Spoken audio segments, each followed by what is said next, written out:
Sorry about that, everybody. I don't know what keeps happening. For some reason, my stream just likes to stop. We didn't miss anything. So back in the action here.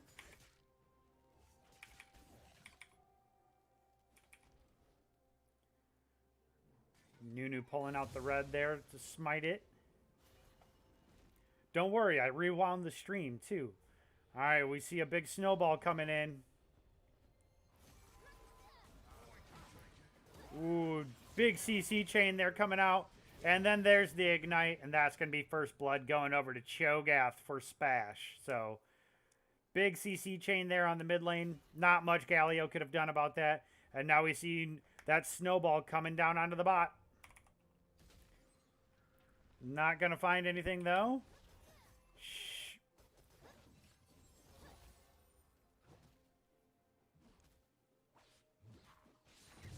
Shaco going to go ahead and steal that away. See a kill coming up here in the top lane. Shaco trying to go ahead and get a kill here. There's the Ignite. And that's a kill going over there. So we'll go ahead and quick rewind back up here and jump up into the top lane here. Renekton was pretty low going into this Aatrox. Not able to get a ton there. Nice work there by the Aatrox in order to go ahead and get that. Go ahead and fast forward now.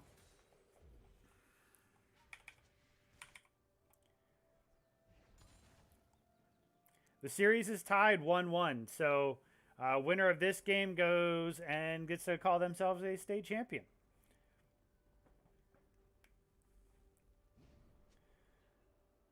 All right, Shaco coming up top here. We'll see how spicy this Shaco play really is.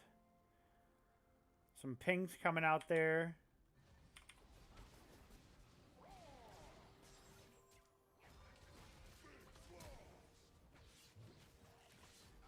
Uh-oh. Galio's looking to go down again. Not much that... Ooh, Shaco going for this 1v1 here. Oh, Cho'Gath. Ooh, if he's able to get up over that wall. Not able to go ahead and get much. So that's a pretty good play there for SPASH. Extending this lead. They got a 1,000 gold lead already.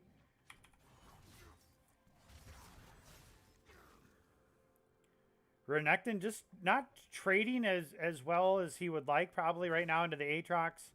Although Aatrox just win for that trade there. And I think that's actually probably going to work in Renekton's favor because it's going to deny some of this CS as the wave crashes up under turret.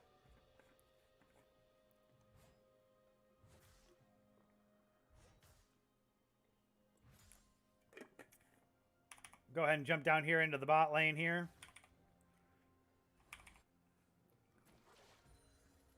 See, the Lucian TK is pretty powerful right now.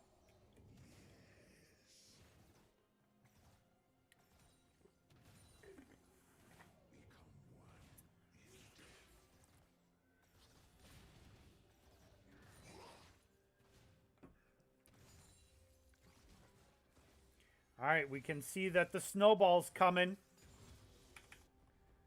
Oh, and hits the wall. I hate it when I do that. I do it even in ARAM, so.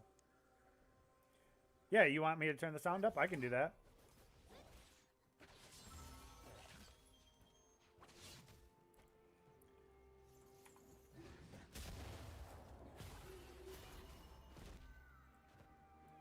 How's that? Is that better for you?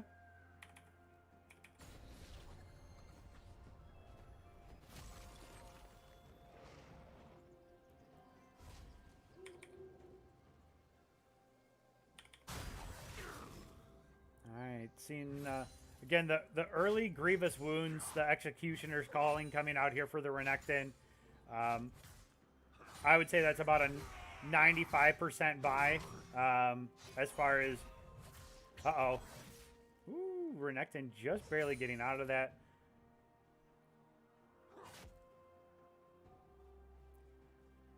I mean, if Renekton does have ultimate right now, doesn't quite have the rage built up.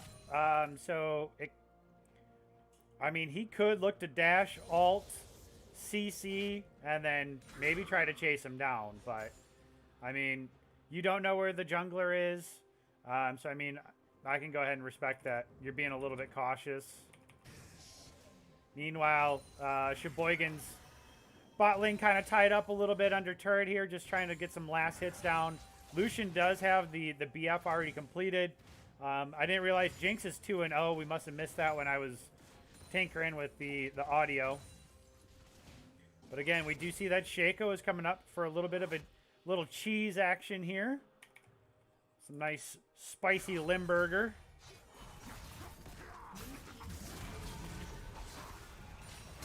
Oh! Aatrox's gonna be able to get out there. Looks like it just wasn't coordinated just enough. And that's gonna also go ahead and be the first Drake going over to SPASH. It's a nice thresh hook coming out there. Jinx able to go ahead and land a little bit of the zap there.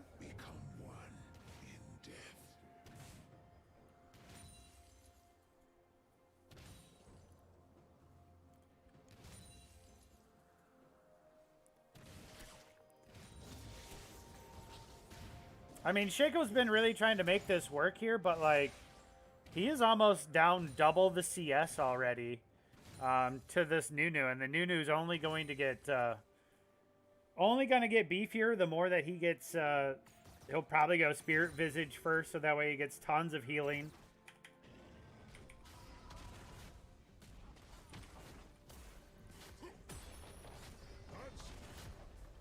This is a fine play here in the mid.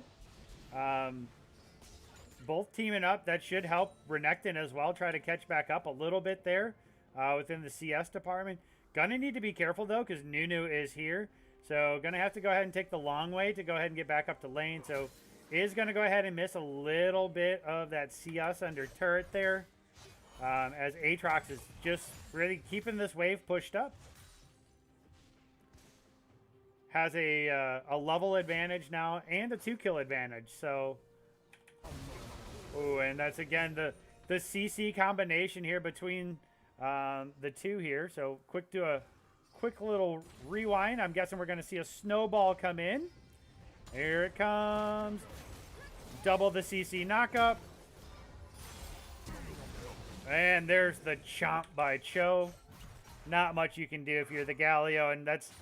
I mean, that's tough now for Sheboygan. The mid laner sitting 0-3. At least still on par CS-wise, but I think they're really going to have to hope that their bot lane comes around and is able to go ahead and get some pressure there.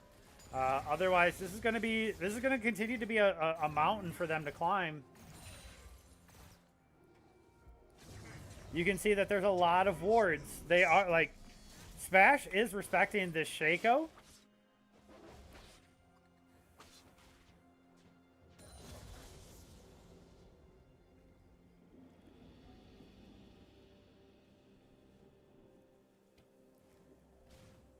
So it looks like SPASH is going to go ahead, or sorry, Sheboygan's going to go ahead and wait for this wave to kind of push. Do a bit of a clear there. And now the Shaco waiting game begins. So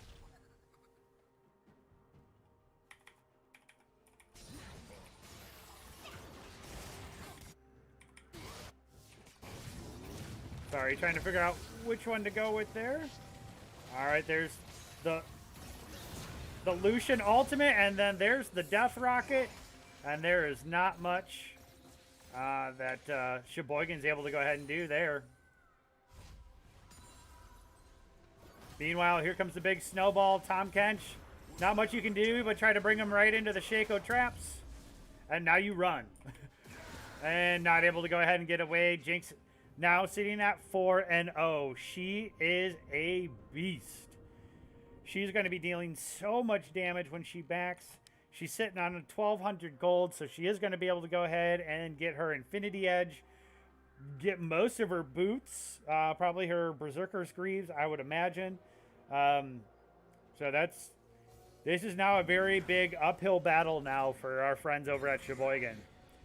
SPASH is in a very commanding lead. The next dragon is going to be coming up here relatively soon.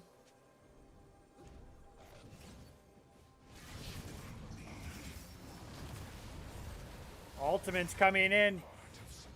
SPASH or Sheboygan trying to get something together. And this play is going to cost them a couple of ultimates, and it's going to go ahead and cost the Rift Herald. And that means the Rift Herald's most likely going to be going top here soon. Cho'Gath does have it in the mid. I mean, I might see it be used top, but I understand that you want to get the advantage on your mid laner, open the map up by opening up the tier 1 turret.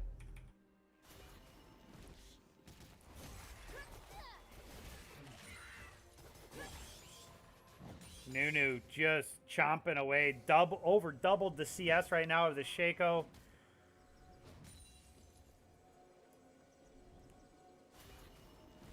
Here comes another snowball. Nunu hits that edge again. Again. I understand they have priority now, so they should be able to go ahead and get this cloud as Lucian and TK. TK's deceased. And so this is going to be a free Drake going over. SPASH is continuing to extend their lead. And there's a chomp. So, again, it saves Nunu to use his smite. Cho'Gath gets bigger. Good play there by SPASH. And now we're going to see Shelly getting dropped mid.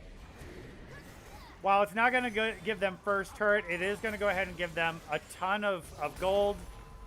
There's another wave crashing, so they should be able to go ahead and get this first turret as well. And Shelly is going to go ahead and be able to get a secondary charge. And it looks like Sheboygan is trying to go ahead and make a play up top here. Oh. There's a nice dash, but unfortunately, I think that's going to be... Yep. That's going to be a kill going back over to Nunu. Now Cho'Gath looking for a play up here. Nunu's just going ham here. Oh, just not enough.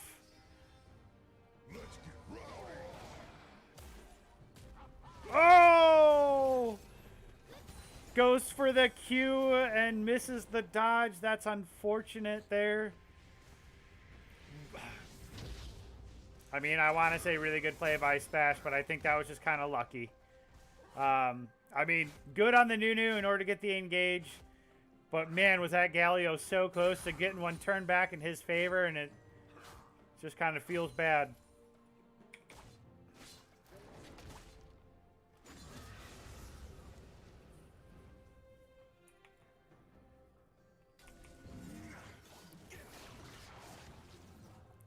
Lucian has to use the dash and Tahm Kench with the Devour in order to ensure that his ADC is safe. Oh. There's a Shaco hitbox, but I don't know. Oh. Here comes the Galio ulti coming in. But it's going to be to no avail there. Here comes the Cho'Gath now on the backside. Tahm Kench going to try to get something. But I don't think that they're going to be able to go ahead and stop him. Meanwhile, the re-engage coming up top here. Lucian is here. It's starting to feel a little bit like desperation. Meanwhile, Jinx and Thresh are going to be cracking up onto this top turret here. I don't think that they have they might have enough if Jinx switches over to the big booms. There's a big enough wave there. That's good. Yeah, that's tier 2. Really no answer right now.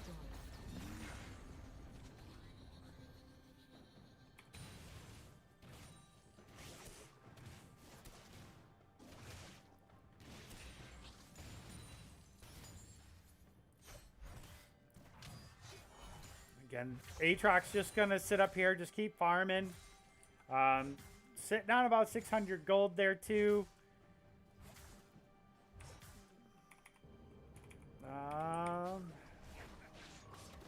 Try to keep an eye to see what Shaco's got going on here. I mean, really, these big plays are going to have to try to come from Shaco with a weird flank.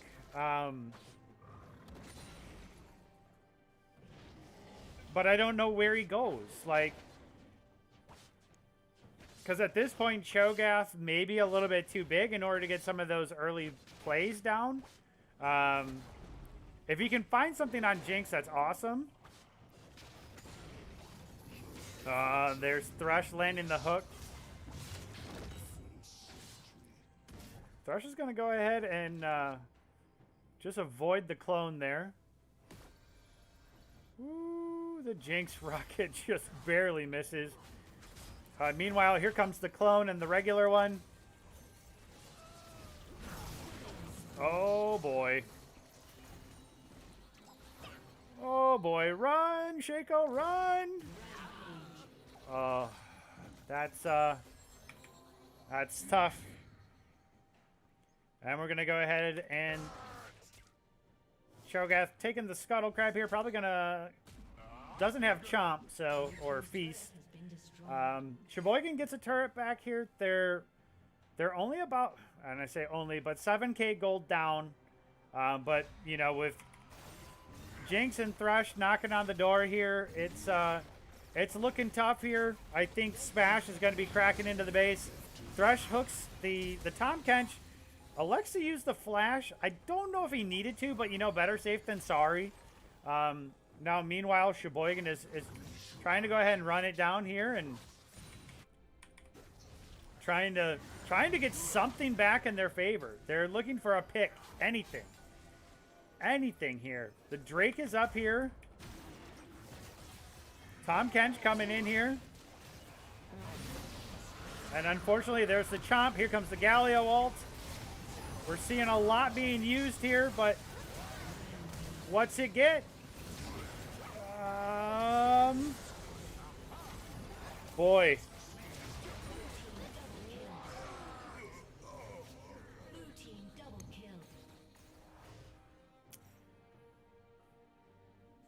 This is very tough for Sheboygan.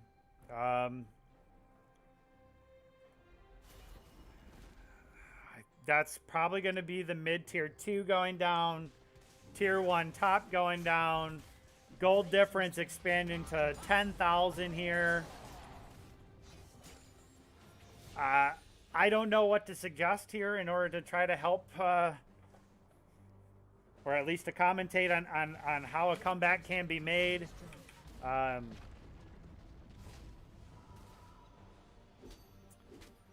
This is tough. I mean, you got an 8-0-3 Jinx. I mean, there is not much that is going to be able to deal with her. There's really no armor. Other than 2 sets of Ninja Tabbies. That is all the armor that they have. There is a nice pick there. So, nice pick there by Sheboygan North in order to go ahead and get the shutdown onto Aatrox. So, that gold goes over to the Lucian. Meanwhile, Shaco's going to get kind of caught between a rock and a hard place here. He's got really nowhere to go. Gonna try to flash out. And Cho says, "What up? I'm hungry. I'm a big dinosaur looking thing. Chomp, chomp, chomp." Oops. Sorry about that. So now you got, between your ADC and mid, you're sitting at 15-0-6, and that's uncontested Baron. Not much you can do there. And at this point, I don't think that Sheboygan North can come back from this.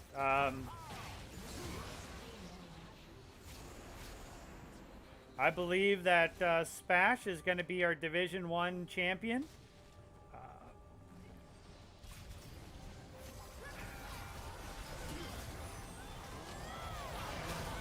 Woo! That's some big damage there coming out of Nunu.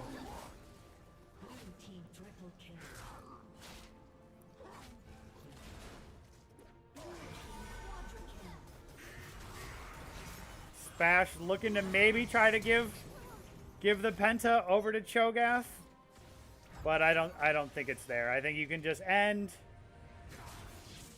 Maybe. Yeah, there it is. All right, they're showing off a little bit.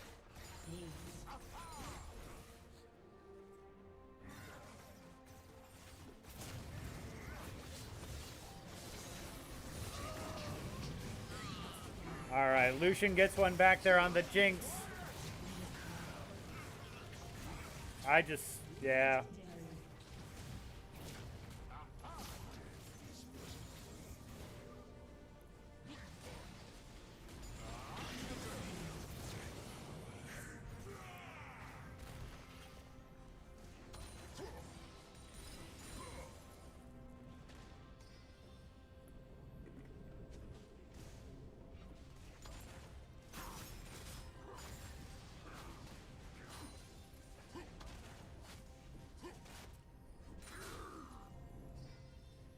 For all of those watching, if you're in Division 2 or 3, turn off your emotes. Do it now.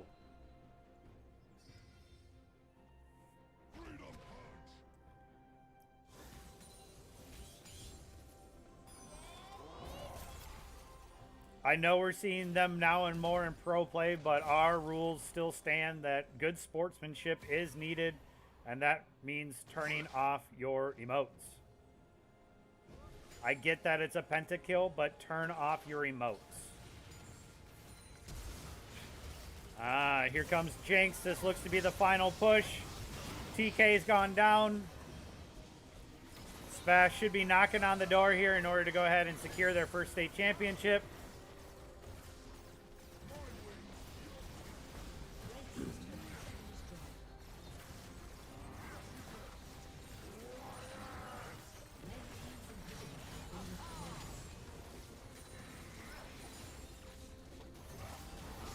It's a GG to both teams here. Gotta give it up to. I have to give credit to Sheboygan North. They gave it their best shot. They stretched it to game 3. They looked really good in game 2.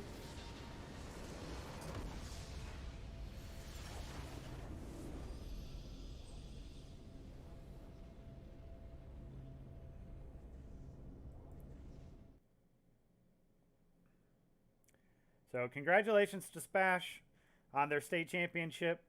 And I'm still going to say it. Congratulations to Sheboygan North as well as the runner-up. They did really well today, and they should be proud of their performance. But again, congratulations to SPASH on their state championship. I'm going to give it up to the Cho'Gath for the MVP of that match there. At 15-0-4 with the pentakill. Just really, really solid all across the board. And congratulations.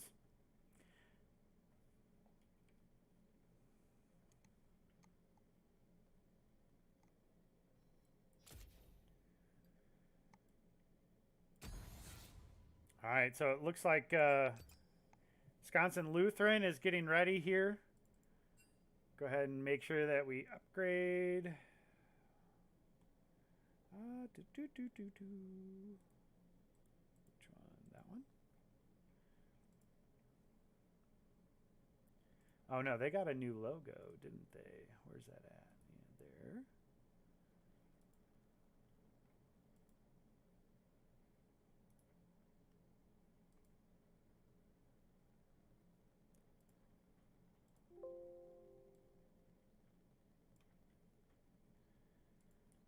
All right, so it does look like 2 championship if you want to stick around.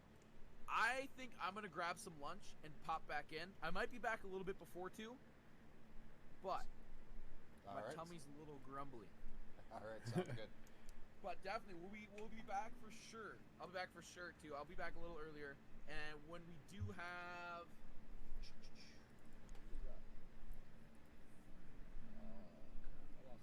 There it is. 2 o'clock. We're broadcasting Walden and Clinton. Yep, Clinton. That's gonna be a great matchup. That's Clinton's. I think they went undefeated. No, they lost in the last week. They're the number one seed from one of the divisions, and St. Lawrence, who's playing in the other one against Montello, is they went undefeated. So this will be Walden and Clinton. I think they've played once before during the regular season, being from the same division, I believe. Let me pull it up. The website's failing me. No, I take it back. Walden went 7-1. They probably their losses to St. Lawrence in the second division. In the first division, Clinton. So 3 teams from the second division are representing today, and Clinton's the sole from the Piltover Conference. They're the only representative at 7-1, and it's going to be a great matchup. 2 teams 7-1. I know Clinton's been practicing a ton since March. They have not stopped practicing. I know the coach. That's exciting. Yeah, they're going to be prepared. Walden, I'm sure, as well, because they've been great every year as well. So with that, chat, I think we're going to grab some lunch. I'm going to hop over and be the fan I am and sit back and watch the stream, so I can turn the sound on and listen to Mike Dolly cast on the Wisha channel. Yeah, I'll probably do the same. Have that up while I make a grilled cheese, you know? Yeah, I just threw a pizza in the pizza oven. Nice thing about having a pizza oven in the office. So, all right, chat. We will be back live probably about 1:45, getting ready to start the Division 3 semifinal match between Clinton and Walden 3. Thanks for watching. See y'all. All right, ladies and gentlemen. So it is going to be McFarland against Wisconsin Lutheran here. They just wrapped up, so they may take a minute or two. I'm actually going to take a quick break. I'm going to grab some food and do some stretches. So hopefully I can take a quick break and pow down some food real quick. BRB.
All right.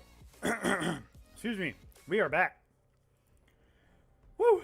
Who's ready for the Division II state championship match between Wisconsin Lutheran and McFarland? No cure for fools.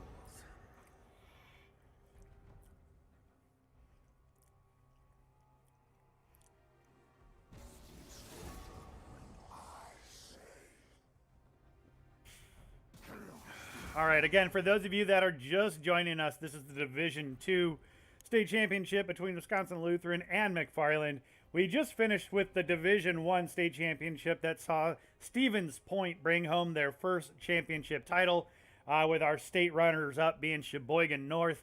It was a very back-and-forth battle, went all the way to Game 3. Stevens Point pulled out Game 3, and gets to crown themselves state championship or state champions of Division I. Looking at this game here,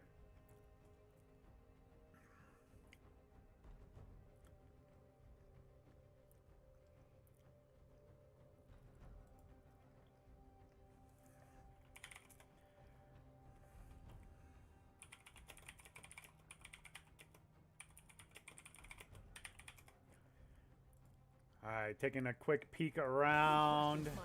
I got to double check all of, the social media and whatnot.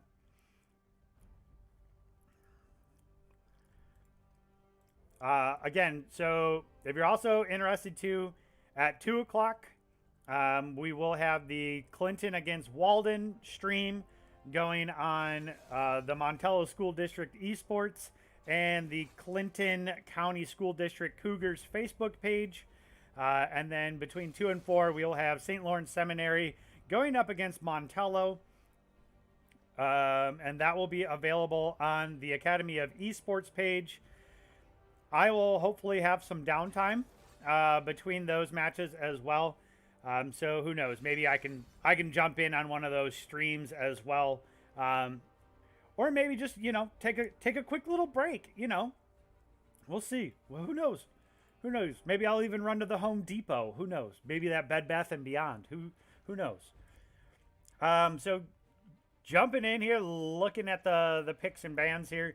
Again, McFarland brought up a couple of players from their JV team. Looking at bans right away here, we see for Wisconsin Lutheran, they got rid of the Vlad, Renekton, and Yasuo. Locked in themselves their jungler and bot lane there, so the Warwick pick. And then the Aphelios Leona, like the CC combination down there for the Aphelios and Leona. I've streamed some Wisconsin Lutheran matches this summer as they participated in our League of Legends tournament that we ran, that had multiple teams from multiple states and stuff like that. And this Warwick pick is something that's pretty standard for them. Meanwhile, for McFarland, who I haven't had an opportunity to stream this year, but they got the duo down there of the Zaya and Rakan, and then locked in the Zac. I really like the Zac pick. It's just allows you to get to the back line, which I really like, and it's very it's got good utility. McFarland focusing on removing the mid lane options there for Wisconsin Lutheran. And Wisconsin Lutheran is going to match as well. They're going to say, you know what, we'll take away your mid laners if you take away ours. So a little bit of back and forth there. I'll be curious to see what counter pick McFarland keeps in their back pocket, if they decide to lock in their mid first or if they're going to try to counter top. And so they are going to lock in the Rumble, which is flexible. It can go top or mid.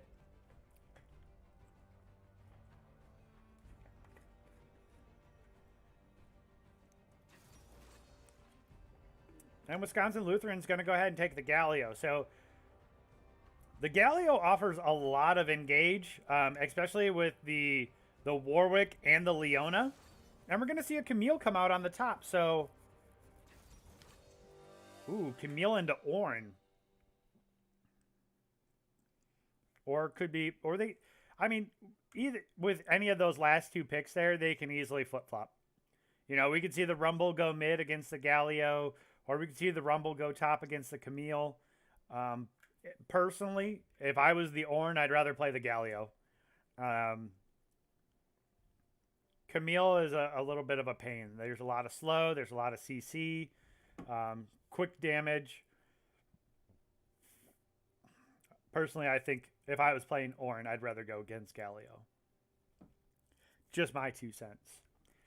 All right, so as we're getting here into spectator delay, for those of you in the chat, based upon the draft, who do you think comes out on top game 1 based upon just the draft? We'll wait to see what the execution looks like here in a little bit.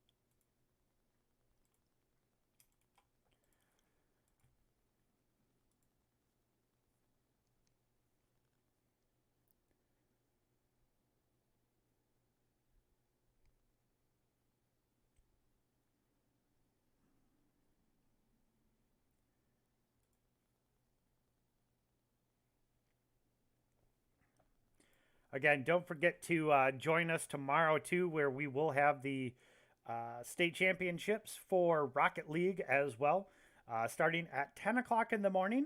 You can go ahead and join us here. We'll have 2 other streams going as well.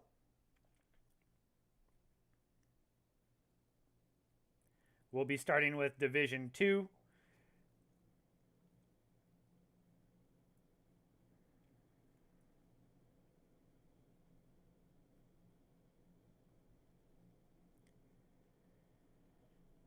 Right. And you know, tomorrow too, you know, Ghastly Community Day for Pokemon Go. So make sure you get out there, get those shinies. Make sure you evolve them too within the time frame so you can get Shadow Punch, you know, high DPS game.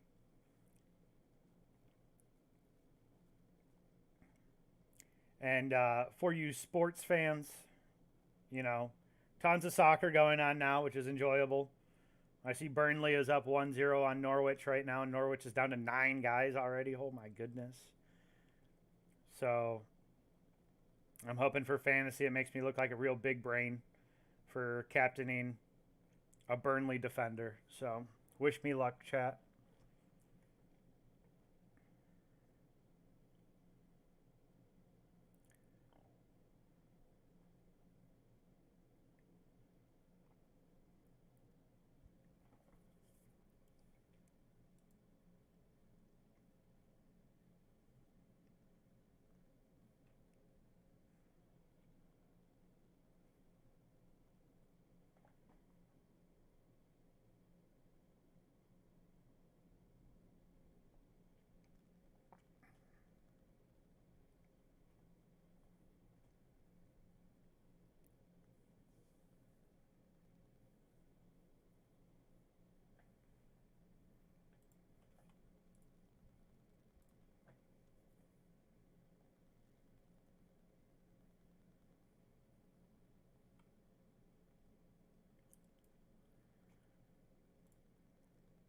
All right, here we go.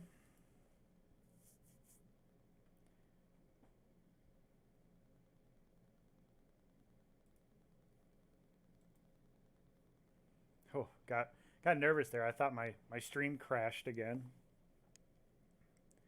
I don't know why Streamlabs is all of a sudden like, nope, nope. I mean, great question, David. I think for win conditions for McFarland, definitely is going to be through the bot lane. You're going to be looking for Zaya to get ahead early and be able to just shred through all the armor that is going to be on their team. For Wisconsin Lutheran, I mean, the Warwick is going to be the big question mark for me. If he's able to go ahead and get ahead, he can so fast just get to the point where he is unmanageable. And that's sometimes tough.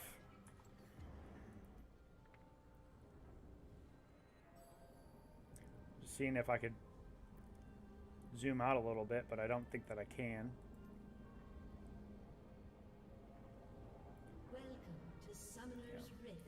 So I mean, if Warwick is able to go ahead and get ahead, I think that'll be a huge impact. Oh, we see an early game invade here.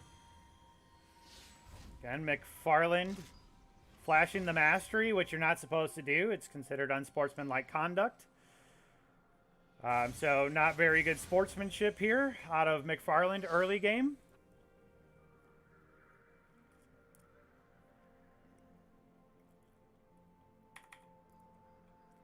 So I do imagine that Warwick gonna go ahead and back, although he's just kind of sitting here, so I don't know exactly what he's preparing to do. Does look like he's gonna go ahead and go for his red. Maybe he was just like typing in chat, coordinating with his team.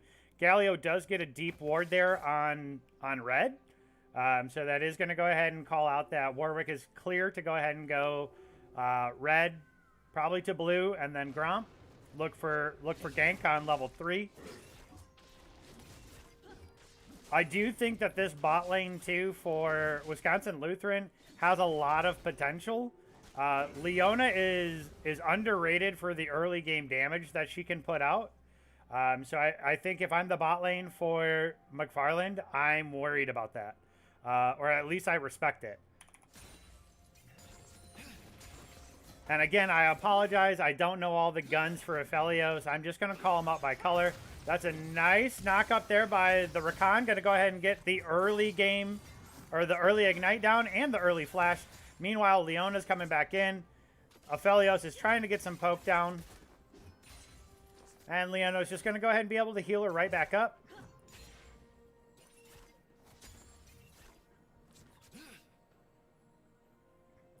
Rakan maybe looking for another knock up here pretty quick.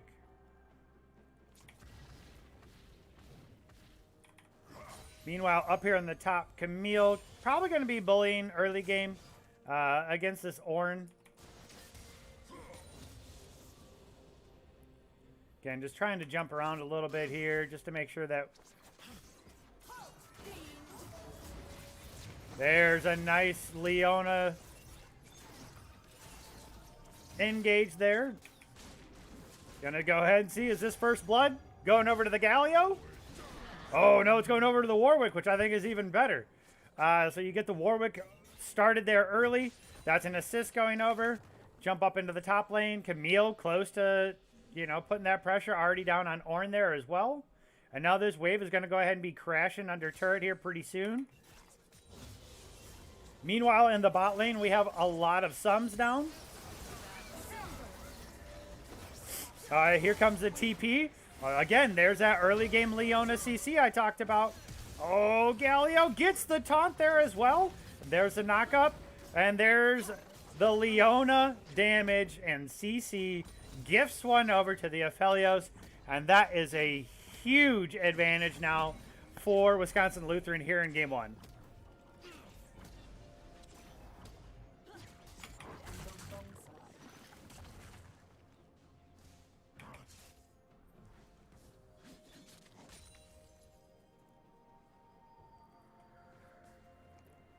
Warwick out here looking.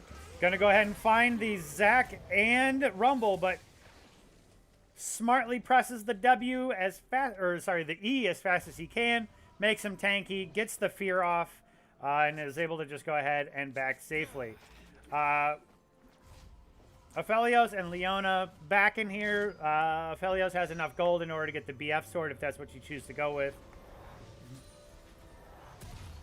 Pull D or F for flash. We all know that it's D for Delash.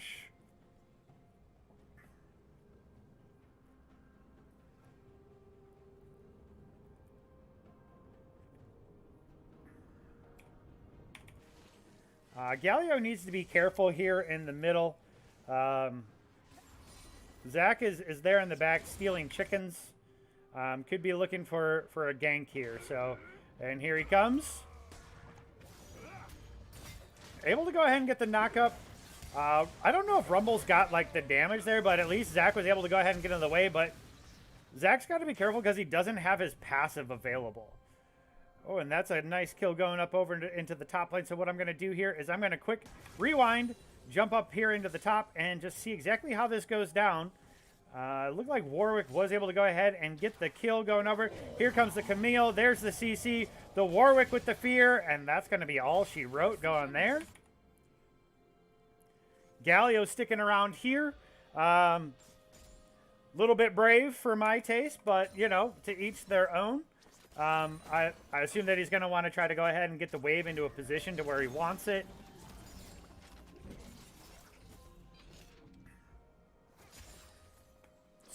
So like I said, kind of in the pregame here, the Warwick pick coming out here, getting him ahead early is vital because he's going to continue to keep scaling into the mid and late game at this rate. I mean, he is just doing a fantastic job. He's out CSing Zach. He's already got the Tiamats completed, which is a really expensive first item. I mean, obviously he upgraded his jungle item first, but the Tiamat is 1325. So, I mean, if you consider how much gold he has already at 6 minutes in order to be able to have the first part of the jungle item and a Tiamat's completed, that's just goes to show like what kind of impact that he's having so far on this game. Does walk over the control ward. Must not have seen it, or it's just like, I don't care, whatever. I'm Warwick. I'll be all right. So could be looking for a play bot here. All these waves are kind of in not very advantageous ganks here. But Camille is ahead. She's got the Sheen. Nice knock up there by Ornn, but she's just got so much sustain. Oh, she perfectly dodged that. And here comes the Galio ult. And, oh, Galio does get an assist on that. I didn't think he would be able to go ahead and get that. I thought Ornn was down beforehand. But maybe there's something about because he procced it on Camille that he was able to go ahead and get that over there. Looks like Zach is just trying to wait to see if he can make a play. Gonna go ahead and find out the Wisconsin Lutheran jungler here.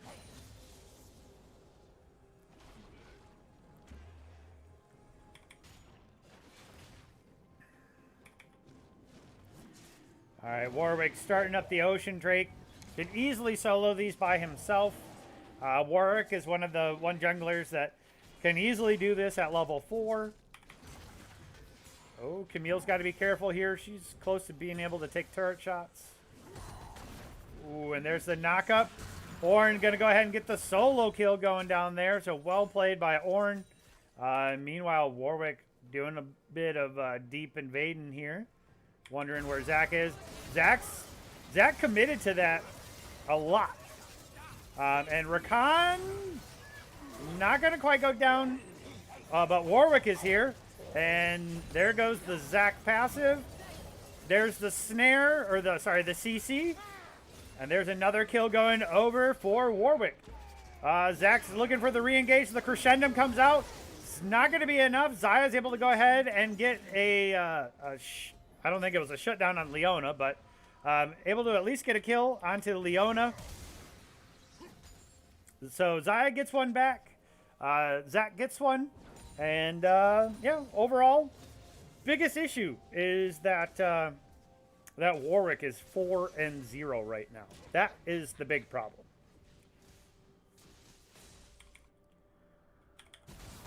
Again, Camille is just trying to punish this Ornn as much as possible. But she's got to be, you got to respect Ornn. All right, we just watched an 0-2 Ornn with no damage items, you know, be able to 1v1 a Wukong. And I forget what they were playing top, but again, here comes just great instinctive play there. Warwick coming up here now, gonna go ahead and fear him and go ahead and pop it off there. So Warwick just popping off this game. He is going to be an absolute nightmare for this McFarland team composition to deal with. He's going to have so much sustain. He's going to be so tanky. The bot lane for McFarland here just really needs to, you know, worry on getting some sort of like grievous wounds or something like that. I am also kind of surprised that this Rumble waited to have over 2,000 gold before backing. That's kind of just a risky play in order to wait that long. And that's going to go ahead and be Rift Herald going over as well. I mean, Camille and Warwick have priority over everything.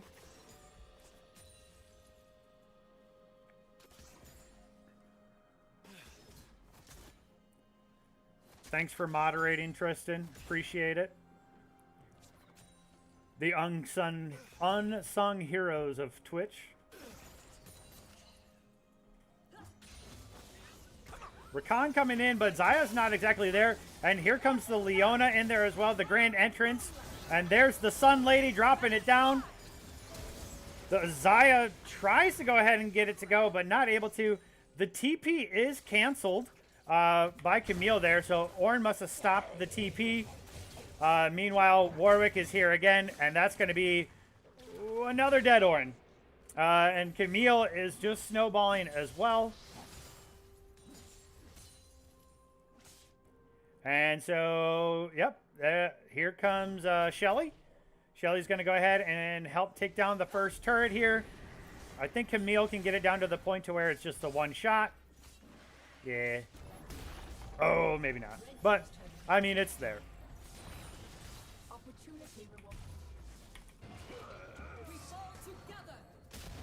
Wisconsin Lutheran really on the front foot here. Just looking to make plays all over the map.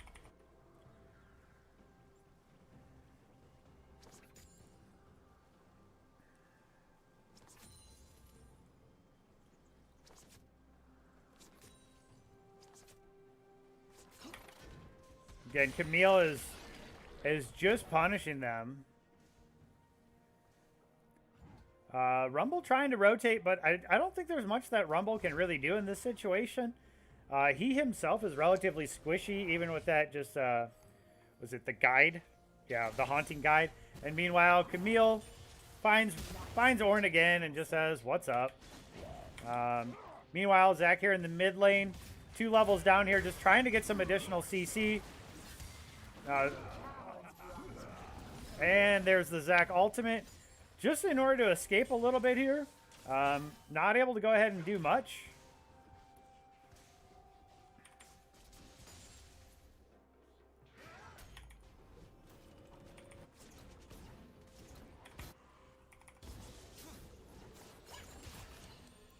All right, Camille and Warwick rotating down here. Gonna go ahead and grab the second Drake of the game for them.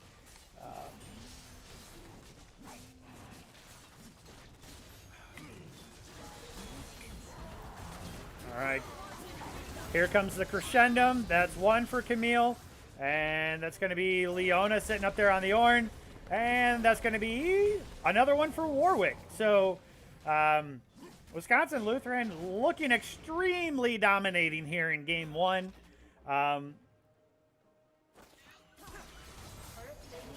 Oh boy. Oh, Leona. Ooh, nice shutdown there coming from the Zaya. Meanwhile, but Warwick and them coming into the back, pulling off a huge flank. There goes one on Zaya. Zach, you got no choice, bud. Just let the tower go. You can't do much here. The TP coming in from Ornn. He's going to have home guard, but, you know, it's still a 4-on-2 there, bud. Back up.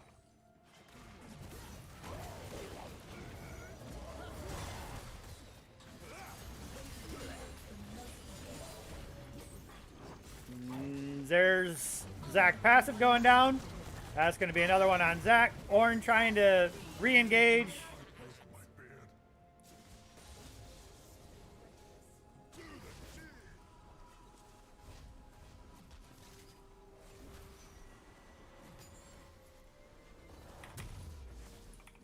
This game is feeling pretty one-sided here. I mean, I personally question the engage there. Nice engage there, though, by the Rakan. So this bot lane is doing just fine. Rakan is doing a great job finding these engages. You just wonder, should McFarlane take a couple extra minutes during this next game? I'm not saying this one's out of reach, but I'm also kind of saying that it is close. Just overstaying.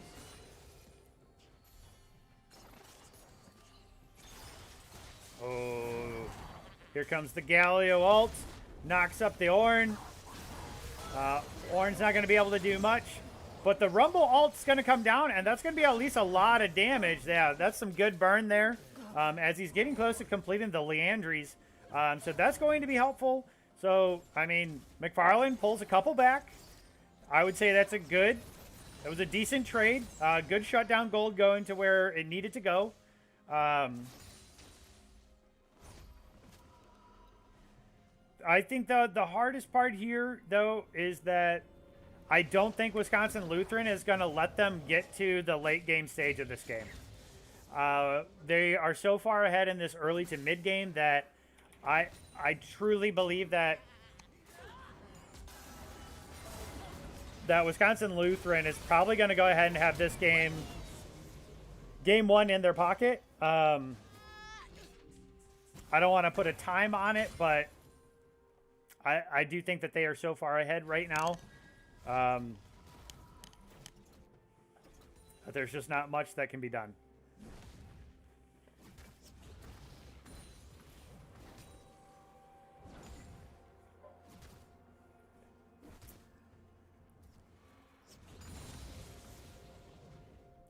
So Galio here is going to be trying to knock down. We hear the Ornn horn down there. Leona's going to get knocked up there. Aphelios is trying to do some damage. She's got the chakras, I believe, and is able to do some quick damage, but just not able to find the Xayah like she needed to in order to get that damage there.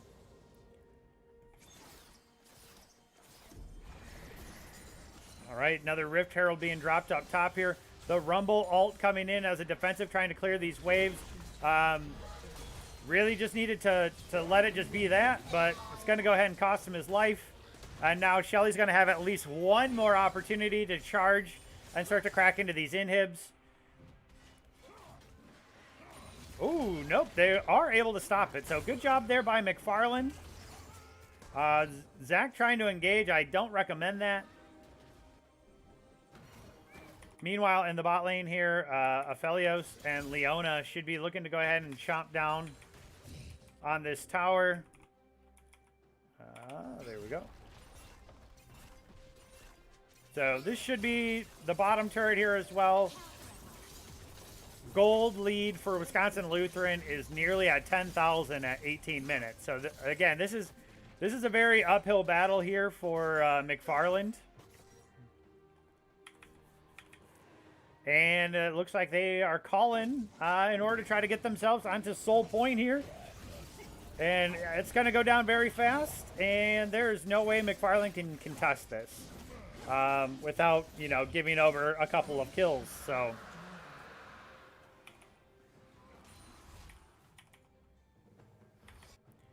looks like Camille here in the mid lane looking to go ahead and try to crack into this mid-tier 1 turret.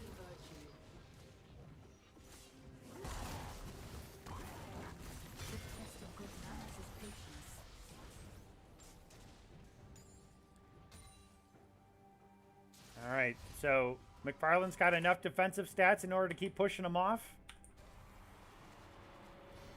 Ornn's at level 11, so he is going to be able to start to go ahead and upgrade his items. He's got a couple levels before he's able to go ahead and upgrade his team items. So hopefully at that point, Xayah is able to go ahead and get her Infinity Edge completed. So he can go ahead and turn that into a Molten Core.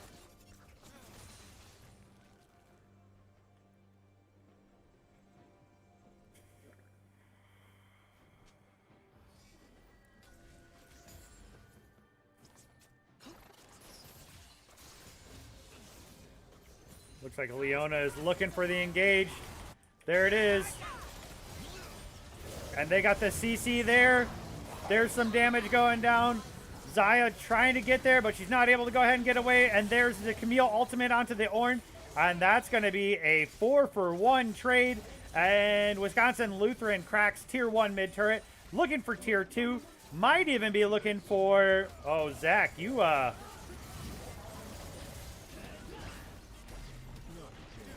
That's going to go ahead and be the ace going over for Wisconsin Lutheran. And Wisconsin Lutheran definitely going to be cracking into the base now. Maybe looking for the inhib before they reset. Although respawn timers are, they're pretty much up. So, going to go ahead and get onto the Rakan there. Woo, look at that huge damage there by Camille. So they open this up. Now they're going to go ahead and retreat into the base at 20 minutes for Wisconsin Lutheran. McFarland backpedaling. They're down to an 11K deficit. Ornn, TP's behind, looking for the re-engage. But just a little bit too early. Camille's going to go ahead and get caught out by the team. But that taunt by Galio. And now we're going to go ahead and see Camille trying to chase people down. Oh, the flash Q or flash W by Galio.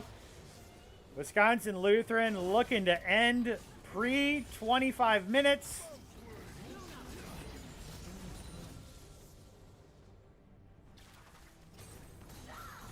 Camille says, I want more. And that's going to be another huge kill going over to Camille. Galio and Zach coming in. I mean, Leona is low. She uses that stopwatch. Not able to go ahead and get out. So that's at least one. The crescendo misses. She uses the heal in order to get away. She's got one. Aphelios looking for two. She's got the chakrams. There's the damage there. Warwick is there in order to go ahead and stun the Ornn.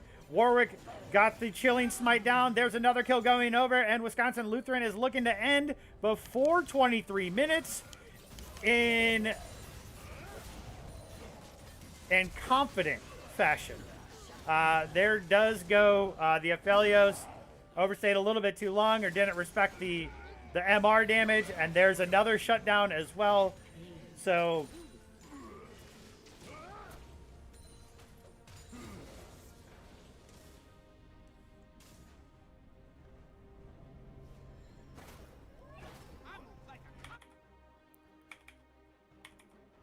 all right, so McFarland lives to fight another day. Closes down the gold gap down to 10K. But I think it's going to quickly go back up. Unfortunately, this Ornn just isn't going to be able to get to the items that he needs to. Like, I don't know if Sheen was the right call. Like, probably should have gone... I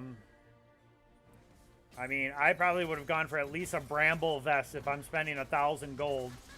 But here comes what could be the last team fight. Huge damage coming down. That, my friends, is going to be game one. Going on over to Wisconsin Lutheran. Just on the front foot the whole time. There was not much that McFarland was able to do.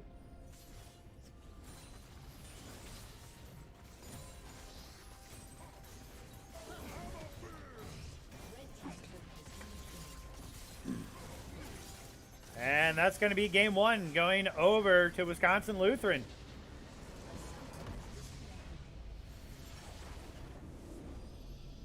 Well played. Well played. That was clinical. So real quick, take a quick break, get up, stretch, do whatever you got to do. Grab a snack if you haven't eaten lunch yet.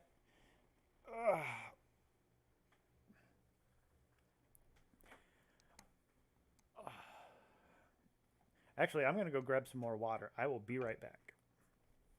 So, BRB, friends.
So we are just waiting to go ahead and get back into the lobby here. Taking a quick stretch break. So waiting to see here if Wisconsin Lutheran can go ahead and take this in a quick 2 games. Game 1 was incredible. I'm going to go ahead and give the shout out to Gray Pelt there, playing the Warwick for the MVP of Game 1 there. He got ahead early. He helped pressure all of his lanes. He helped Camille get ahead, and once Camille gets ahead, she just steamrolled everything. Yeah, so I mean, Gray Pelt for Wisconsin Lutheran just showing up and doing a bit of styling.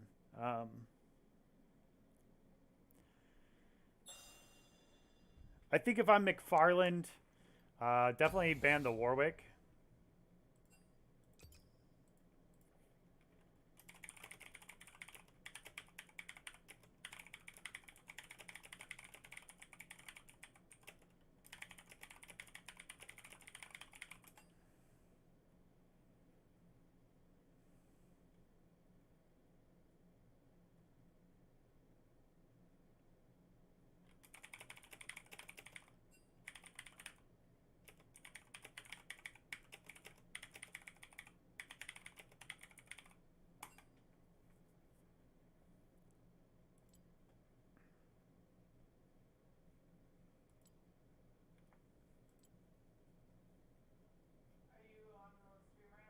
Yep.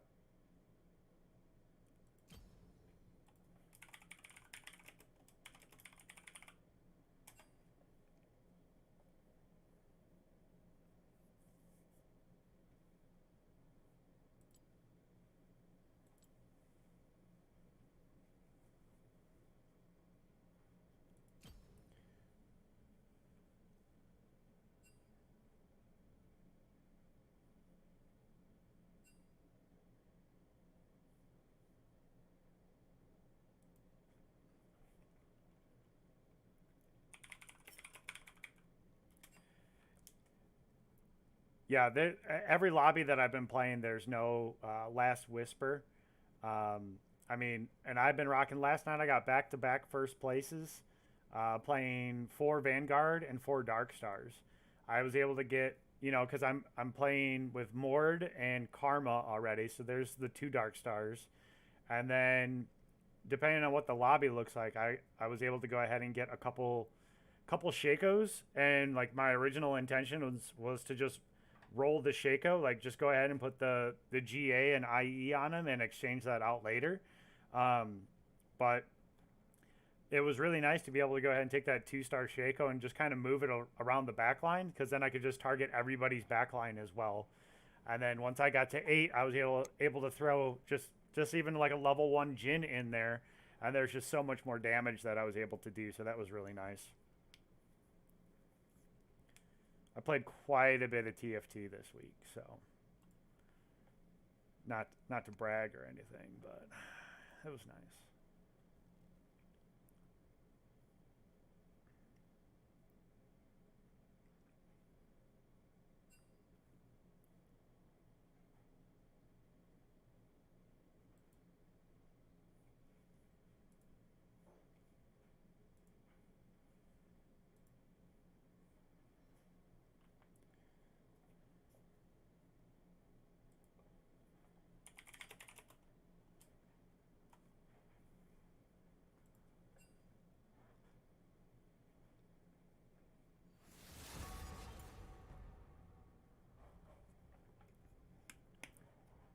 All right, so going to go ahead and get right back into the action here. No cure for fools. Again, I will be curious if McFarland lets the Warwick through again. Gray Pelt. No, there you go. I wouldn't let the Camille through either.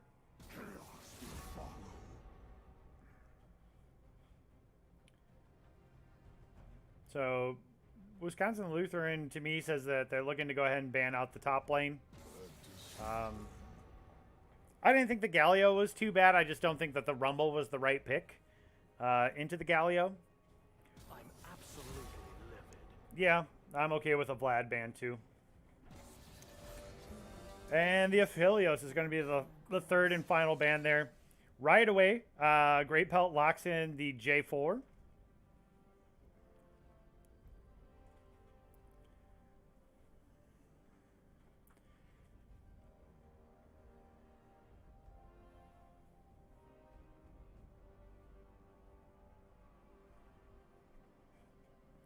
And we'll see what McFarland decides to answer with here.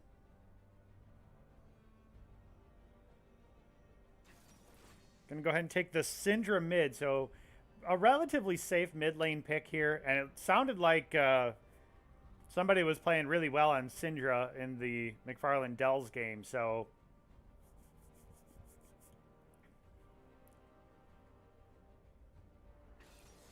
ooh, spicy. That Swain could go top. He did receive some buffs as well. As far as like his Q now goes through minions and is able to hit those things behind it. So that's a pretty big buff. Although I played quite a bit of Swain support so far this season, and it definitely is a carry support, kind of like a brand. So I mean, could be flexed either way. Although Syndra could be played ADC as well. The Kaisa lock-in come in here for Wisconsin Lutheran. And that's going to be a Kaisa Thresh bot lane. So a lot of good engaged there. I like the Jarvan in there too.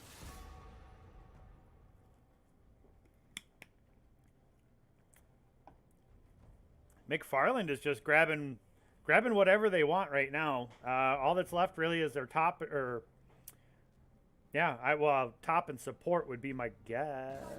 No, that's, I mean, again, if as Swain flexes, the Camille ban tells me that Swain isn't going into the top. Although, I don't know. I'm definitely guessing Wisconsin Lutheran takes out some junglers. I guess if you're Wisconsin Lutheran, you just say, go ahead, take Zach again. Like, they played around it, and Zach didn't have a ton of impact on the game. A lot of questionable engages.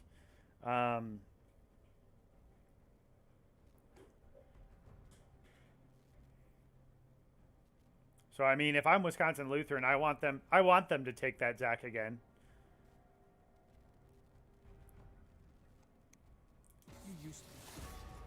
And there goes the Echo.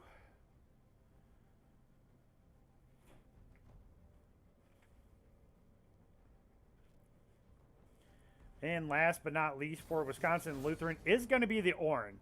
I mean, the Ornn wasn't super impactful the last game, but he is one of those champions that, like, no matter what, he's going to be relevant inside of gameplay just because of the ornaments themselves and simply the amount of damage that he can do even when behind.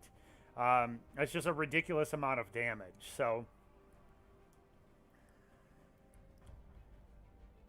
and McFarland's going to go ahead and lock in the Graves as their jungle pick.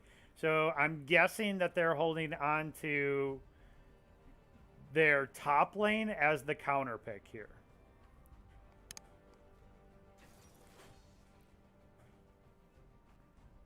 I like the Lysandra pick. I don't know how well it plays into Syndra. Yes, Tristan, the ornaments. All right, so that's going to be a Fiora top as well. There is a lot of CC coming on the side of Wisconsin Lutheran.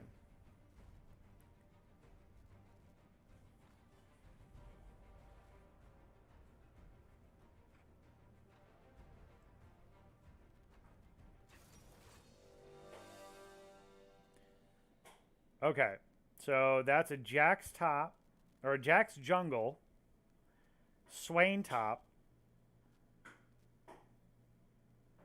No. What am I thinking here? Yeah.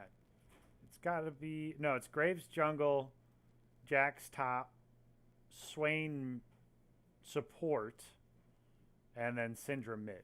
That's at least my guess.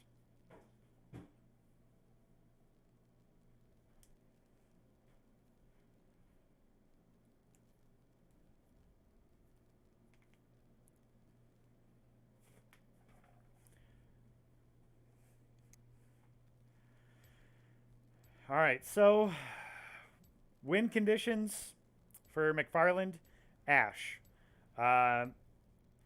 Get at least, hopefully, an early kill on her. If you can get first blood, that's even better. Just so that she can scale, go into that Blade of the Rune King build. So that way she can just deal as much damage as possible. Swain is going to be huge for the support role. Landing those E's, popping the W, and then hitting Q to get the electrocute so you can chunk them down. So that way then hopefully Ash can clean up. The thing too that I like about Swain is his ultimate should really discourage people like Jarvan from jumping in. Because if Jarvan jumps in, Swain pops ultimate, and now all of a sudden Swain is, you're stuck in a cage with Swain. So a little bit different there. Jax I think can go either way here. I'm not a Jax player, so it's hard for me to say on that one, but I mean just his jump and counter is huge. So the way that he can taunt people in there as well, hopefully discourages. So like again, if Thresh hooks in and then J4 jumps, all Jax has to do is use his taunt, right?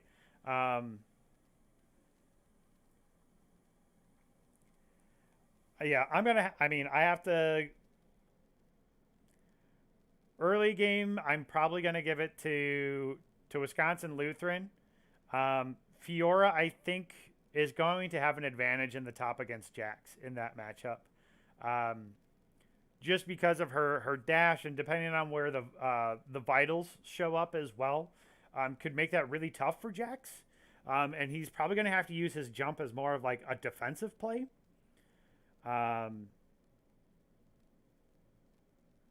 The Jarvan again. So if Great Pelt is able to go ahead and help pressure a lane, my guess is that he should pressure bot lane first. Swain and Ash have relatively low mobility. And like they have no real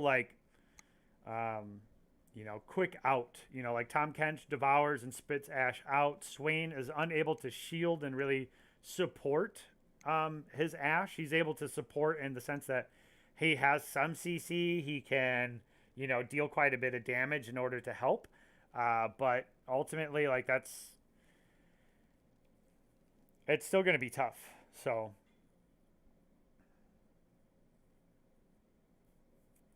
all right, as we're about to go ahead and jump into spectator, or out of spectator delay here.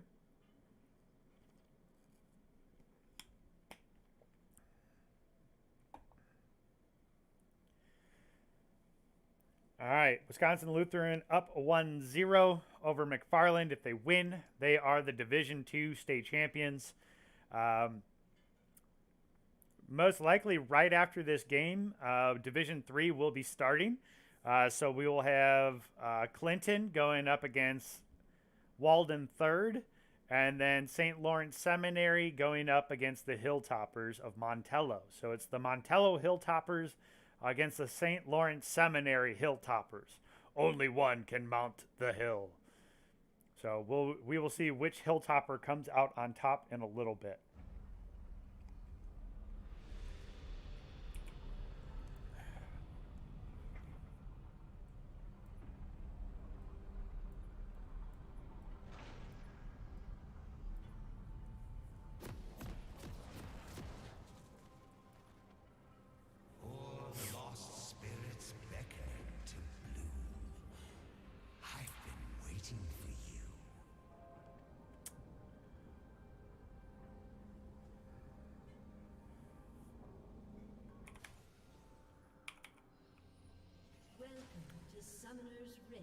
All right, so I'm going to call it out right away here. Swain decided to not buy the support item, which is not the correct way to play Swain support. So that Spell Thief is really important. You could even go Relic Shield, in all honesty, in order for the health regen, just to be a little bit more supportive. I know they're talking about buffing Spell Thief right now because the mana regen isn't very high, so you're seeing a lot of utility supports like Janna and Lulu deciding to take Relic Shield because of what it does.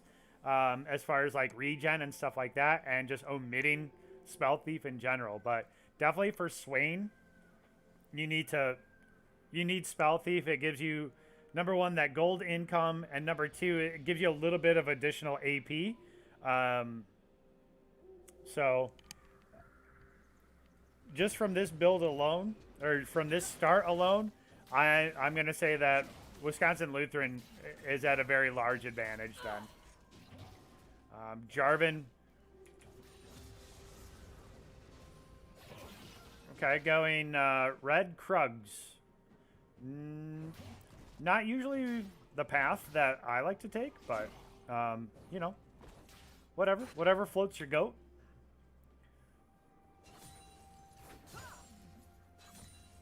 Again, if these vitalities are good, it's going to be tough for Jax.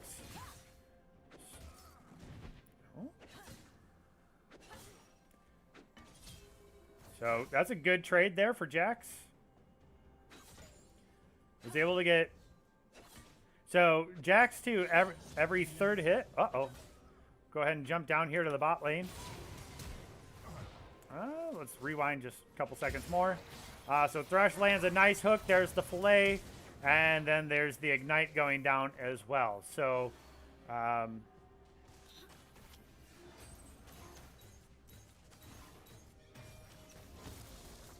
So Swain sold his Doran's ring, and I'm hoping that he's no, maybe not. Okay.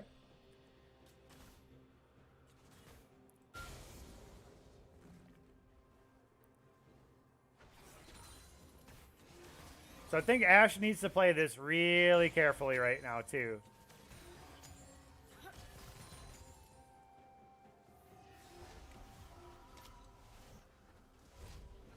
Alright, so bot lane's backing. I'm guessing Kaisa with 900 gold. Yep, pickaxe. So, kind of go ahead and jump around here. Ooh, nice jump there.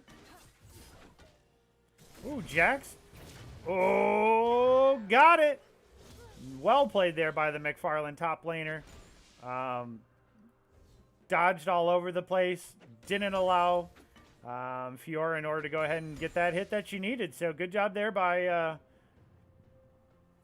McFarlane top there. Meanwhile, we see Jax is kind of coming in for what I assume to be a little invade here. Not much here that you'll be able to steal. That is a nice, what is that, the mecha skin. But J4 is going to go ahead and find him.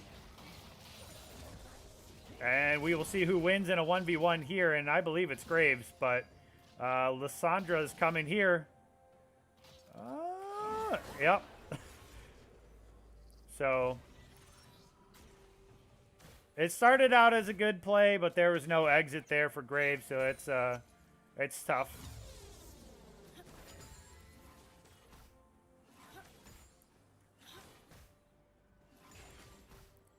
Meanwhile, this bot lane here, ooh, just misses.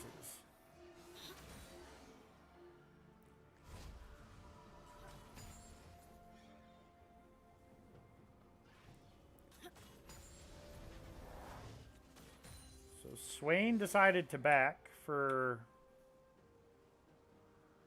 unknown reasons.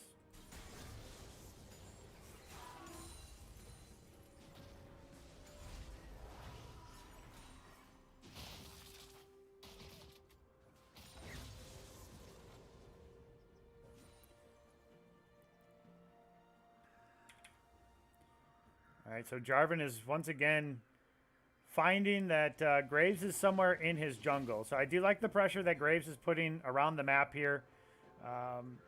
Does need to be careful, though, just because, you know, it is Jarvan, and there is a good Thresh, so... Okay, so Swain does now have Spell Thief. So should be able to go ahead and start getting some gold, because otherwise, like... Otherwise, if he didn't, Swain was not going to get anything other than experience points just by standing close to waves. So,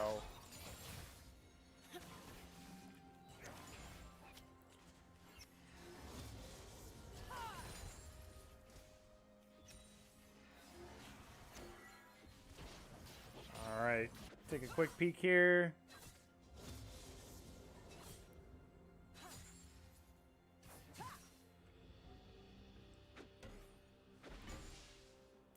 Fiora looking for it.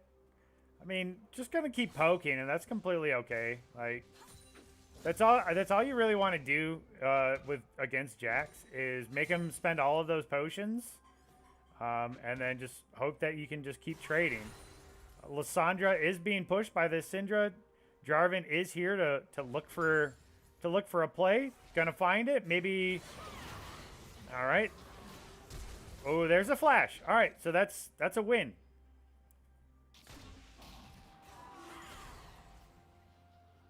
All right, so you get the flash out of mid. That is really important. It is going to mean that there is now a lot of pressure on this Syndra in order to play back or to play smart, because you know that if Jarvan comes again, it's going to be bad. Graves coming back here looking for the wolves. Gonna find him this time. He's not gonna find Jarvan. Jarvan is on the bot side of the map though, and with him being 5, yeah, he can easily go ahead and take this Ocean Drake by himself, which would be really good for the rest of the team. That just natural regen that the Ocean Drake provides, it's gonna be really important. Lysandra doesn't need to come down. Bot lane doesn't need to. Just easily has it. Can back now.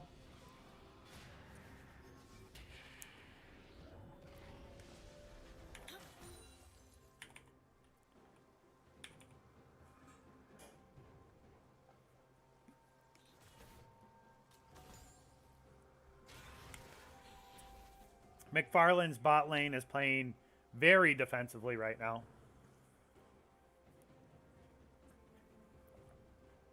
Like, almost too defensively. Like, you need to at least be standing like here, so that way then you're getting some sort of experience points.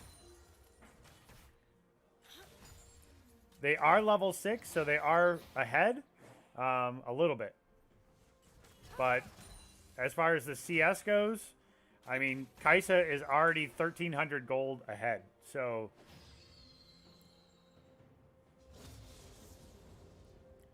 Swain just hit 5. Again, this wave is not going anywhere with the way that Kaisa is just last hitting, so need to be a little bit more proactive here. Lysandra just sitting on a ward, so top and jungle know she's there.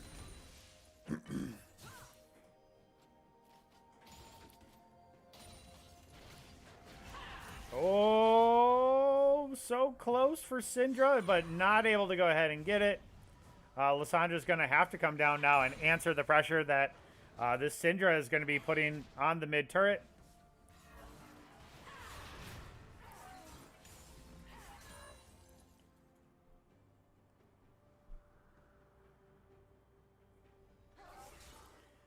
This game feels very different compared to the first match. This is a lot slower paced. So I mean, maybe this is McFarlane's game plan in order to just go slow and steady. Wait for everybody to hit those item spikes.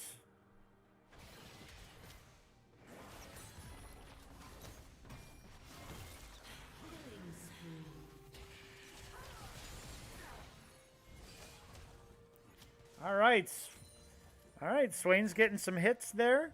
Gonna go ahead and jump up top here. Do you see a kill coming over? Oof. Woo. Ooh. Ooh. And now the Graves comes in to help mop up. And that's another nice kill going over to the side of McFarlane. So this Jax is very high. Here comes J4. There comes the ultimate. There's another one. And that's a nice cost 2 ultimate, but that's a good kill going on to the J4 there. And that's going to give Lysandra a little bit more pressure now into the mid wave. So that way she can go ahead and push out a little bit more. She's got enough to go ahead and at least get her her blasting wand and probably just basic boots.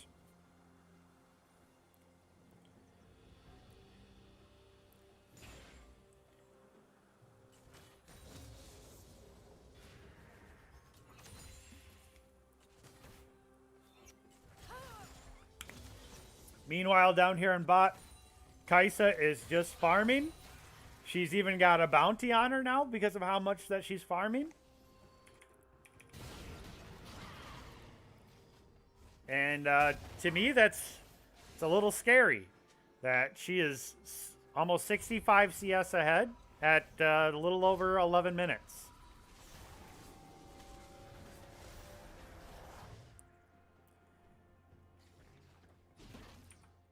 So Ash needs to push this wave really fast for McFarland, and back so that she can get a BF sword because she's sitting on 2,000 gold, like just back. Uh-oh. Oh. All right, now we reconnected.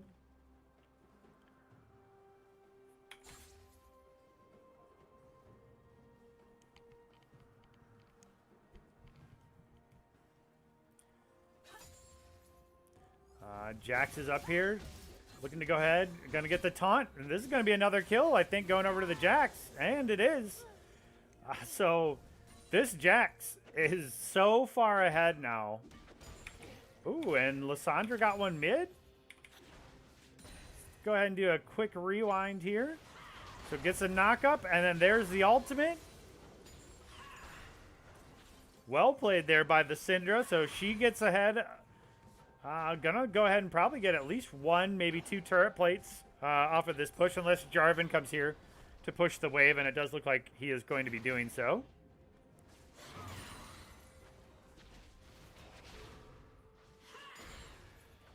So pushing that wave a little bit cost Jarvan half of his life. So Fiora now coming up into the top here. Fiora's just got to be really careful now. Just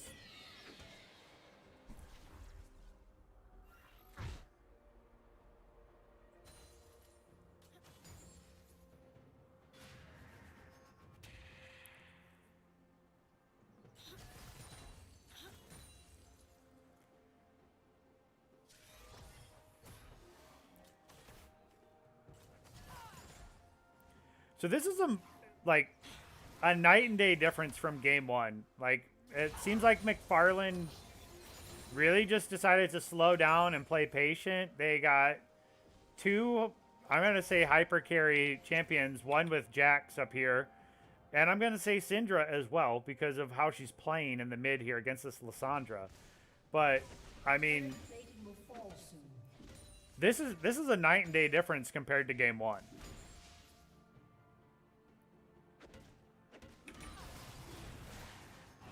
But meanwhile here, Wisconsin Lutheran looking to go ahead and grab the second Drake here.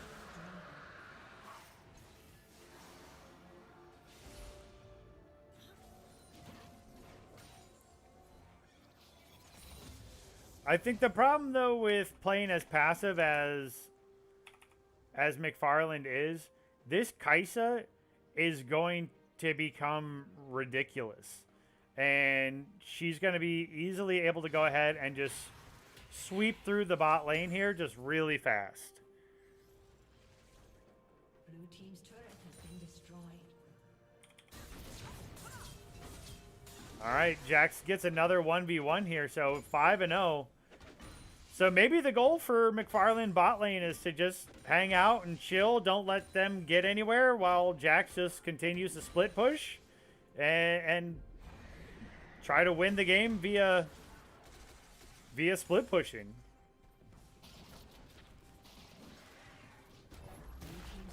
So I don't know which players for McFarland are the JV call-ups, but I mean, if it is the bot lane, then they're playing really well, knowing where their weakness is, and just saying, like, just don't die, just stay under turret, don't give over any kills, just stay and just keep pushing out waves, which Ash is really good at. As you can see, some pings are coming out. But what I really want to see, Ash is sitting on 3,000 gold. Swain is on 1800, at least back. Back once in a while, so that way you can at least try to keep up with wave pressure. So it does look like Ash and Swain got the call there to say go ahead. Jax is coming bot, rotate. So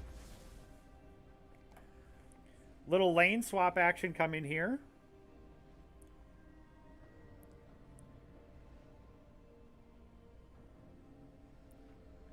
Ash is going for the Blade of the Rune King build. So it does have the Bilgewater Cutlass now and the recurve bow. So pretty close in order to being able to go ahead and get that. Does have some boots now as well.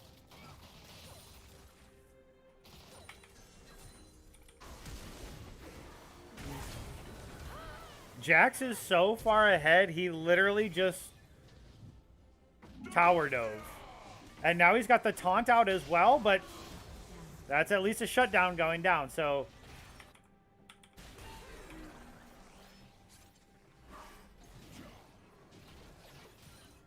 Syndra is going to go ahead and find Fiora here. Fiora looking to go ahead. Oh, Syndra with the nice flash over the wall. But unfortunately, I don't think that she's going to be able to do too much here, as Fiora is going to just be able to chase her down. And now Wisconsin Lutheran makes a little bit of a comeback here. So get some shutdown gold onto key members of their team.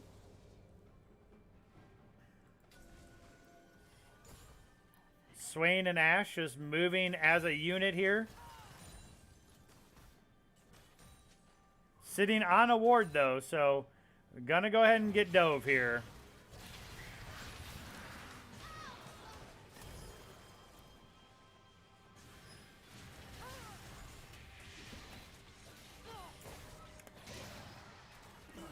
And that's going to be the huge swing that McFarland didn't want to have happen. But what does McFarland get out of that play top? They're going to be able to go ahead and get this turret most likely. I mean, Jax is just going to be able to just slam this turret down. He's got the wave here. He's got the attack speed from the Triforce and the Bork.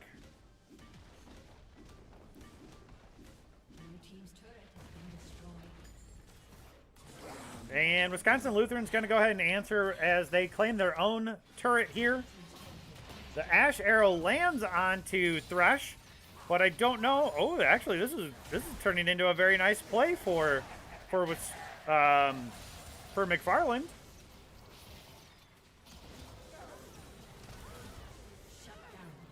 All right, so that's 2 kills going over to McFarland. Doing well, just playing the other side of the map. Meanwhile, Jax is here, going to go ahead and get onto the Lissandra. She's going to go drop her ultimate. The Jarvan ult comes out as well. And that's 1 coming back now for Wisconsin Lutheran.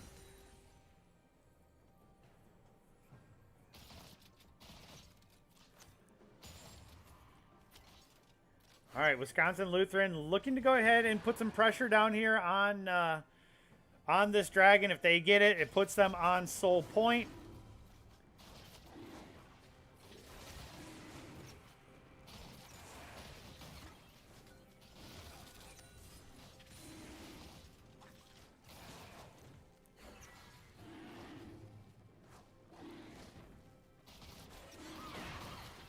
Ah, that should be Dragon going over, yeah, to McFarland. And then it's a nice Syndra pop there.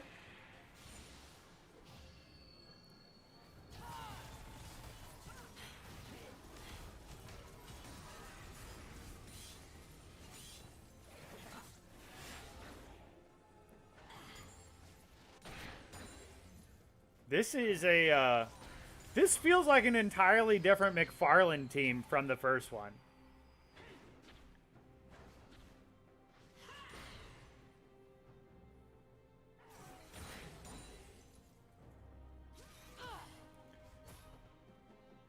I mean, they are, I mean, Ash is down by 100 CS, but they're playing smart. They're playing a lot smarter this game. They're not, like, jumping in on, like, you know, outnumbered team fights.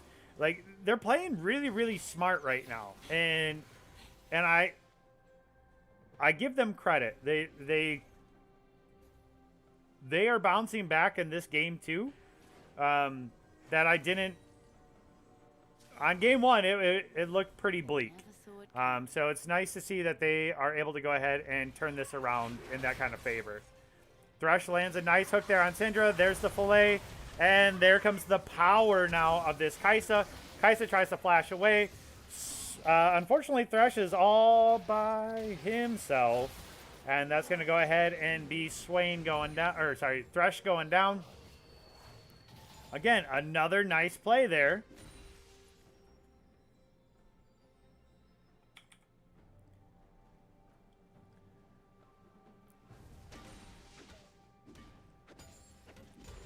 And this Jax is just going to continue to keep split pushing, and I don't think, with how far ahead he is right now, that the Fiora is going to be able to keep up. So he pushes the wave, and then he backs off. And then he goes finds somewhere else that he can go ahead and put pressure. I mean, right now, Jax is pretty much keeping up with the Kaisa as far as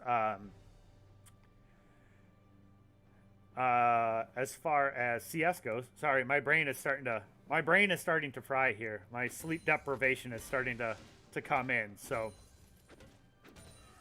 Swain now on the Rod of Ages as well. So that's a good spike there for Swain.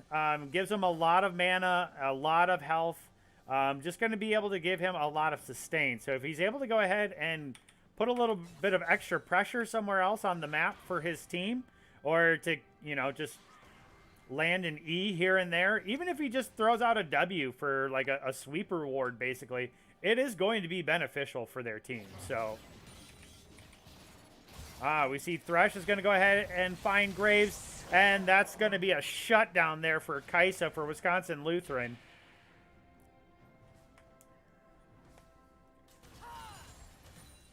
You know, at the same time, too, though, like, I think Wisconsin Lutheran is also very happy to just continue to play this slow game here. Kaisa sitting at 5-2. We'll probably have the Mana Mune here pretty soon. Let's double check here. Yeah, she's about 50 mana away from being able to upgrade that. She's got the Rage Blade. She's got the Stinger. She's going to be doing a lot of damage here pretty soon. Jarvan has the Randuin's already done. My guess is that he should probably go Gargoyle Stoneplate next, I think, in order to help against this Syndra. Syndra is pretty beefy there for McFarland. And again, just being very respectful. Ashe is getting heavily out CS, but she's also not giving over free gold. And I think that's really important to keep pointing that out, is that if this bot lane is the JV players that are playing in the state championship right now, they must have a lot of pressure on their shoulders to say, like, we need to play this safe. Like, it's okay to play this safe, and we would rather you just not die than just to die, like, and to just feed. So, oh, the Swain gets one there, pops him from downtown. And here comes the Syndra. Ooh, she's not able to go ahead and get the kill on Jarvan. Kaisa is able to go ahead and use that long-range hook. Thresh lands the hook, but doesn't want to go in because Syndra. Look at that Syndra damage right there. Ooh, Thresh misses just another Q. And the Kaisa misses a W. So McFarland on the front foot here. Ahead in towers, ahead in kills.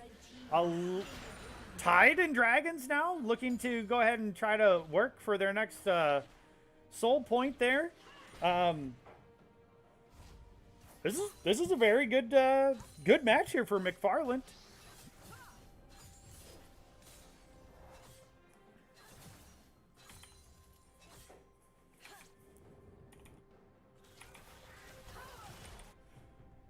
Jax going up top now, trying to split push.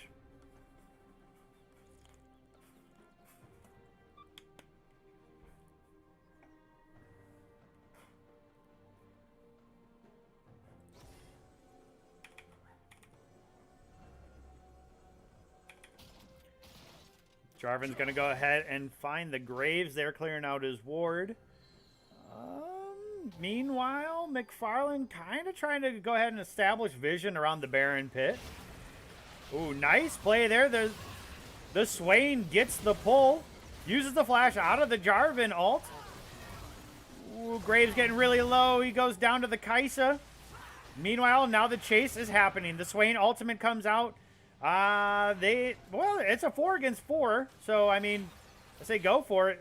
Swain misses. Ooh, the Kaisa gets pulled in. Woo! Jax gets the shutdown onto Kaisa. That's 700 gold. That's going to be huge. And now he's chasing down, looking for more. McFarlane's going to go ahead and be going into the tier 2, but they pull away. They're most likely going to go ahead and go Baron. I think they have the damage to do it, especially with Jax sitting at 8-3-1 here. He's got the Sterix, Gage, the Bork, and the Triforce going for him. And then Ashe is there too.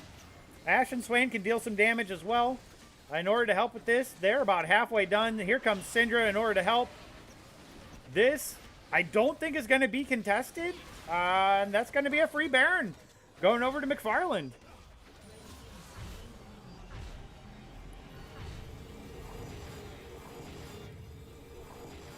All right. McFarlane, I see you. I see that you want to take this to game 3.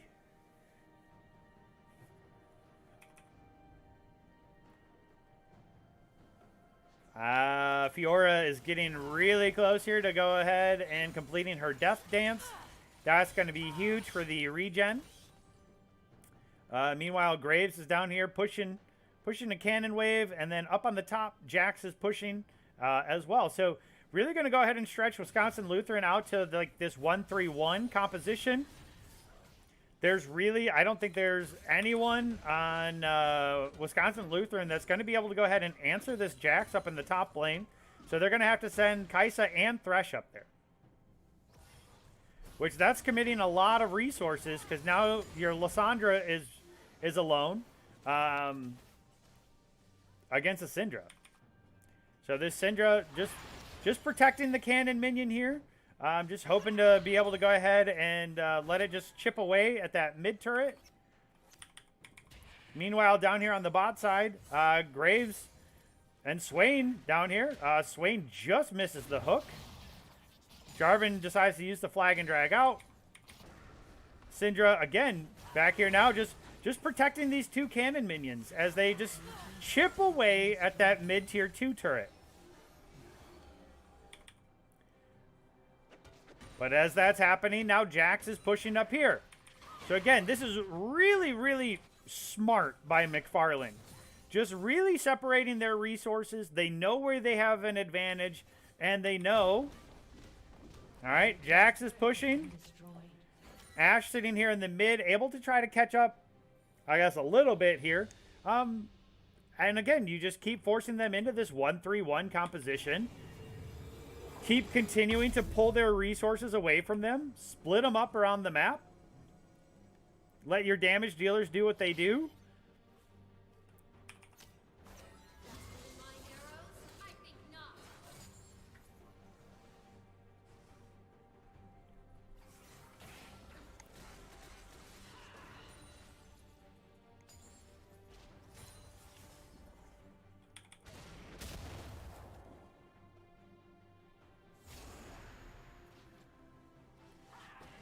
All right, McFarlane setting up to go ahead and put themselves on soul point here. Looking for 3 Infernals. And just look at how fast that thing goes down. Jax is like, yeah, I'm going to go ahead and hit it 3 times, and that's gone. So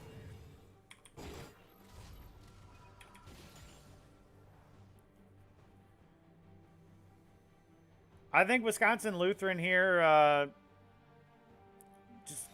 I guess I can't say that they need more vision. They're doing well. But unfortunately, I just feel like this Jax is just so powerful right now that there is nothing that they can do.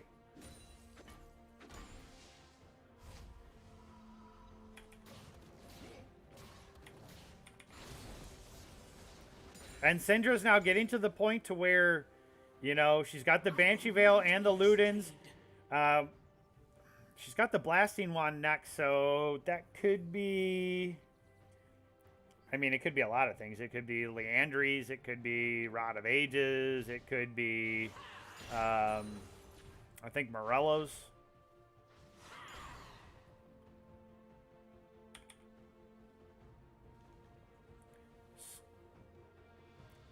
So this split push here is just so much. This is not something that you see like in everyday like team compositions either. Like you don't really see this in the pros anymore. And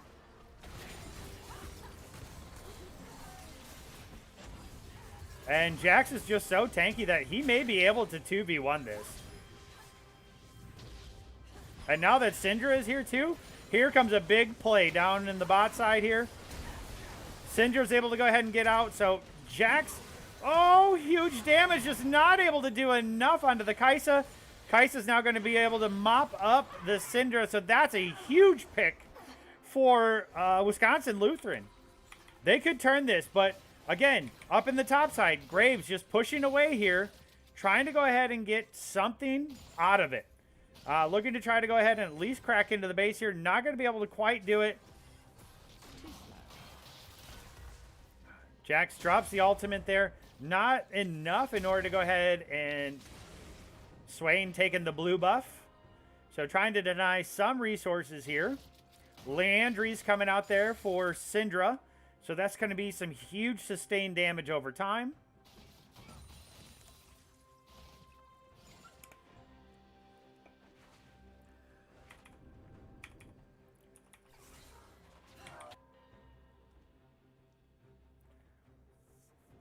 McFarland just waiting patiently here. Waiting for, I assume, this duo right here to come on down. Jax is already level 18. So he's got 3 levels on everybody for McFarland. They're looking to go ahead and group up around Baron. I wonder if McFarland's looking for their win condition to be this next Baron. Ooh, that's a nice shot there over the wall by Syndra.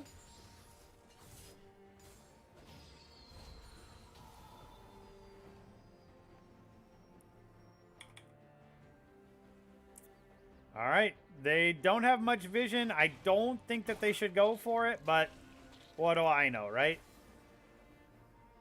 They can see that there's no vision. They're clearing it all out, making sure that nothing is there.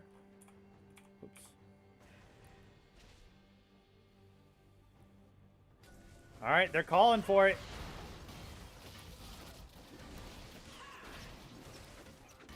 McFarland pushing for this win condition here. And it's not going to be contested. There's no way that Wisconsin Lutheran can get here in time. The question is, what are they going to get out of it? So they know that they're top. I think Fiora needs to definitely go and grab this tower here.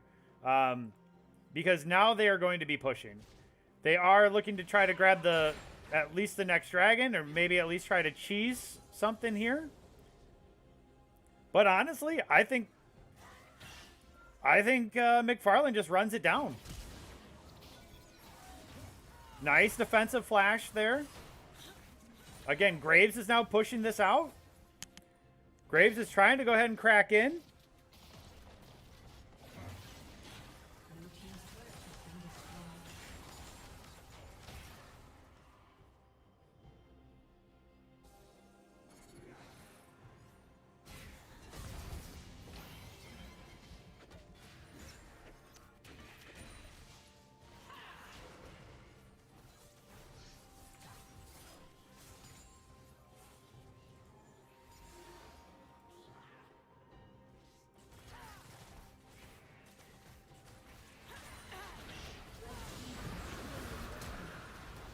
All right, so that's soul. So McFarland was able to go ahead and capture the soul.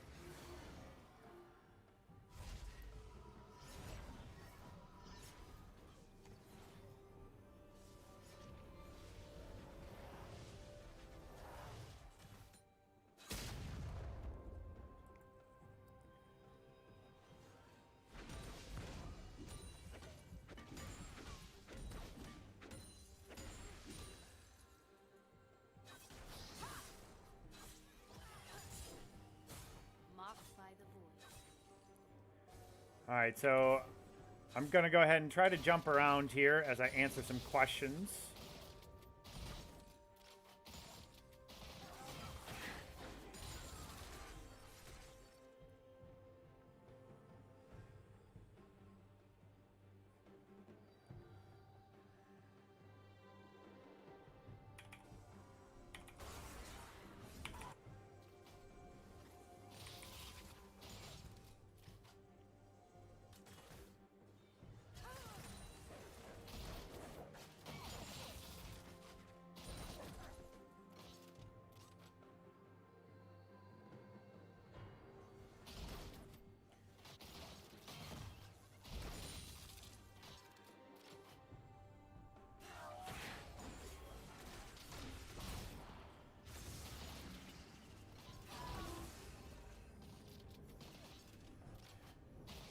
Blue team's inhibitor has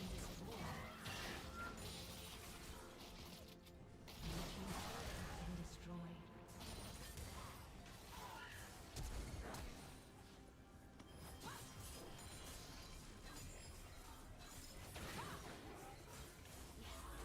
Blue team's turret has been destroyed. Blue team's turret has been destroyed. Nice. Blue team's inhibitor has been destroyed.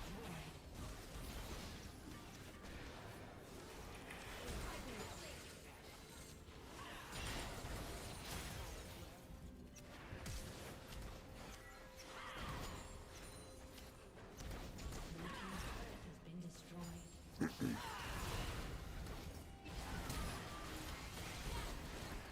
All right, this looks like McFarland is trying to go ahead and close out game 2. Blue team's turret has been destroyed. Blue team's turret. And that's going to be McFarland going on to take game 2 here.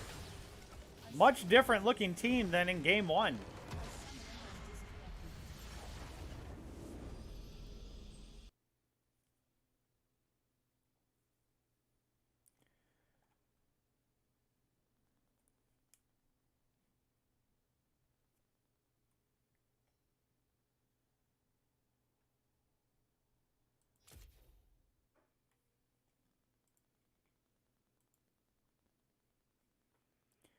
All right, everybody, go ahead and take a quick break.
All right, sorry about the delay there. There was some conversation that needed to be had. So we are moving on to game 3 here.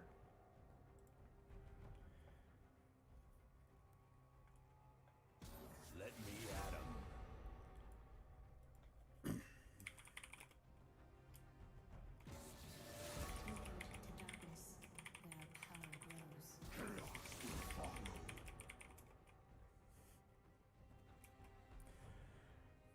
All right, so as we get into the third and final game here, I think it's smart Wisconsin Lutheran got rid of that Jax right away. That was the carry there. I think the Lysandra did a fantastic job as well, but I don't think that it's worthy of a ban. I'm surprised that McFarland is letting potentially the Warwick through.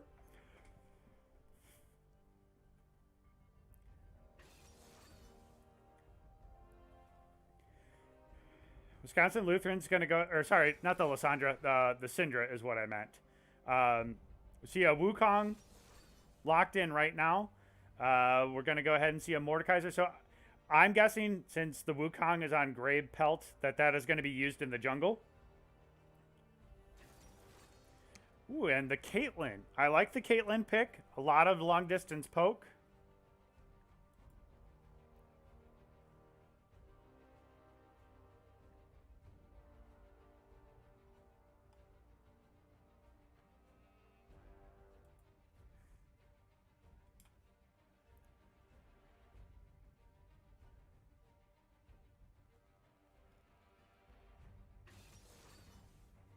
Oh, and the pike. That's rough.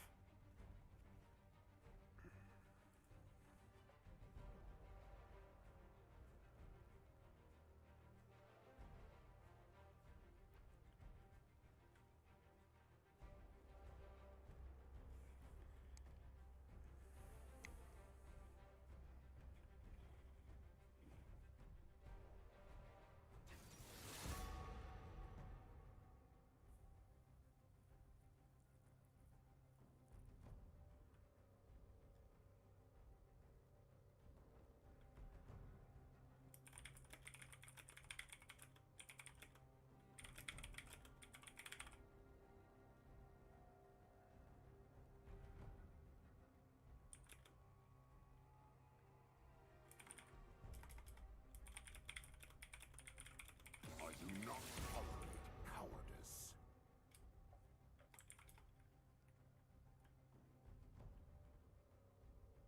Fine, I'll just be over here, sharpening my feathers.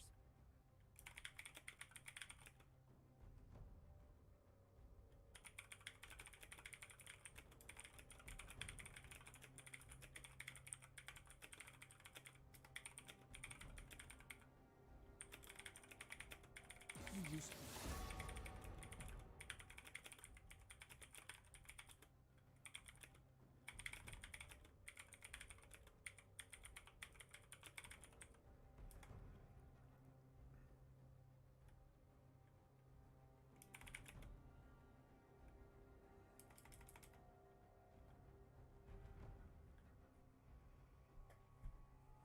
I must not fall.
All right, so we're in game 3.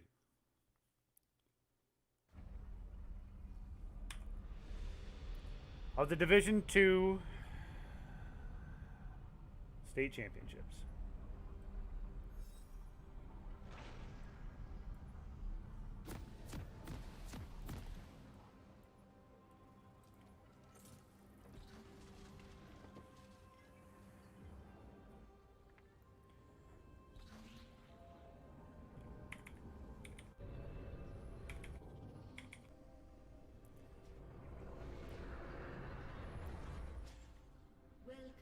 So McFarland is essentially going with the exact same team lineup that they previously did. The only real difference here is that they have a Mordekaiser up top, 30 seconds until minions as opposed to the Jacks.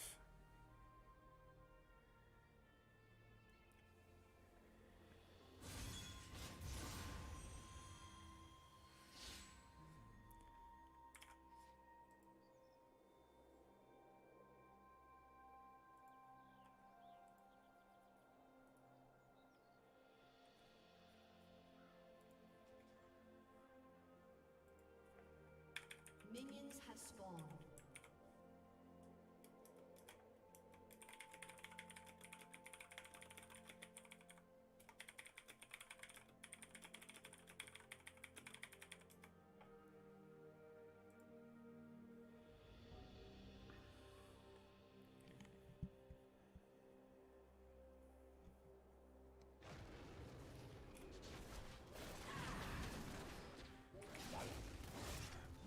All right, kind of interesting. We see the Mord in the mid.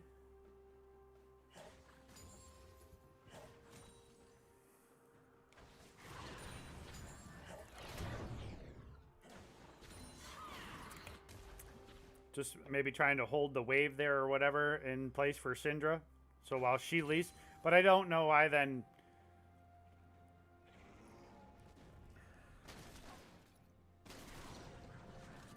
Uh-oh. Grey Pelt looking for an early gank here. Graves could be trying. Yep, gonna go ahead and flash over the wall there. So that's an early flash. Well played there. Unfortunately, blue is going to reset, so it is going to take a little bit of time there, but that is going to go ahead and be Grey Pelt with the advantage there, because that should be well, it's a buff advantage, right? So he'll now be able to go ahead and grab Gromp and stay a relatively healthy CS there, or I should say just health in general. But so after Gromp, we'll be looking to go ahead and hit 3 here.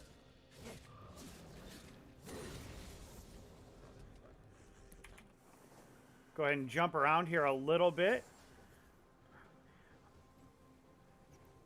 I really hope to see McFarland's bot lane do a little bit more than they did last game. They played extremely safe, which I can really appreciate.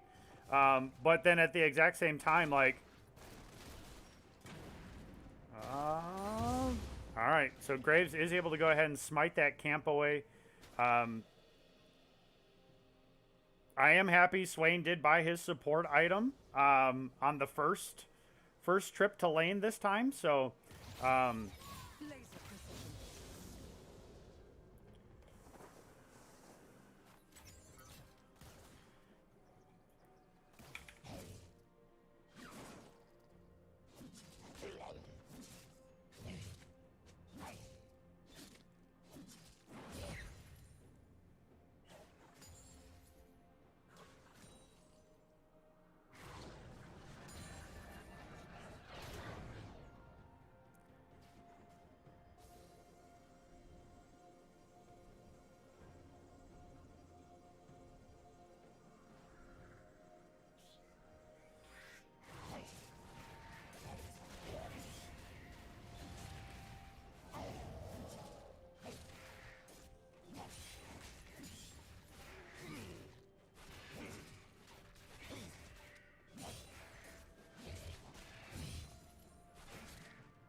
right, Warwick's looking to come down. I think the McFarland bot lane was a little bit too far extended. That's going to be the fear coming out. That's a first blood going over to Caitlyn. And now can this Swain get away? No, he's going to go ahead and find the trap. And Caitlyn's going to go ahead and get a kill. Grey Pelt is able to go ahead and grab one for himself as well. And you can see Grey Pelt right away is pinging to go for the Ocean Drake.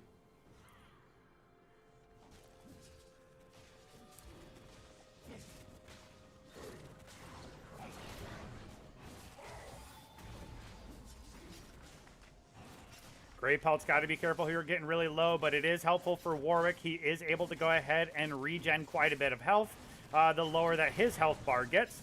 So we do see that they're able to go ahead and grab one more. So that's already a Drake advantage. It's 2-1. This is looking a little bit closer to game one for Wisconsin Lutheran. We do see that Graves is doing a little bit of counter jungling here. He knows that Warwick was just down on the Drake, so he's on the bot side, so it's safe for him to be up here trying to take the Gromp away. Going to go ahead and then go for the Scuttle.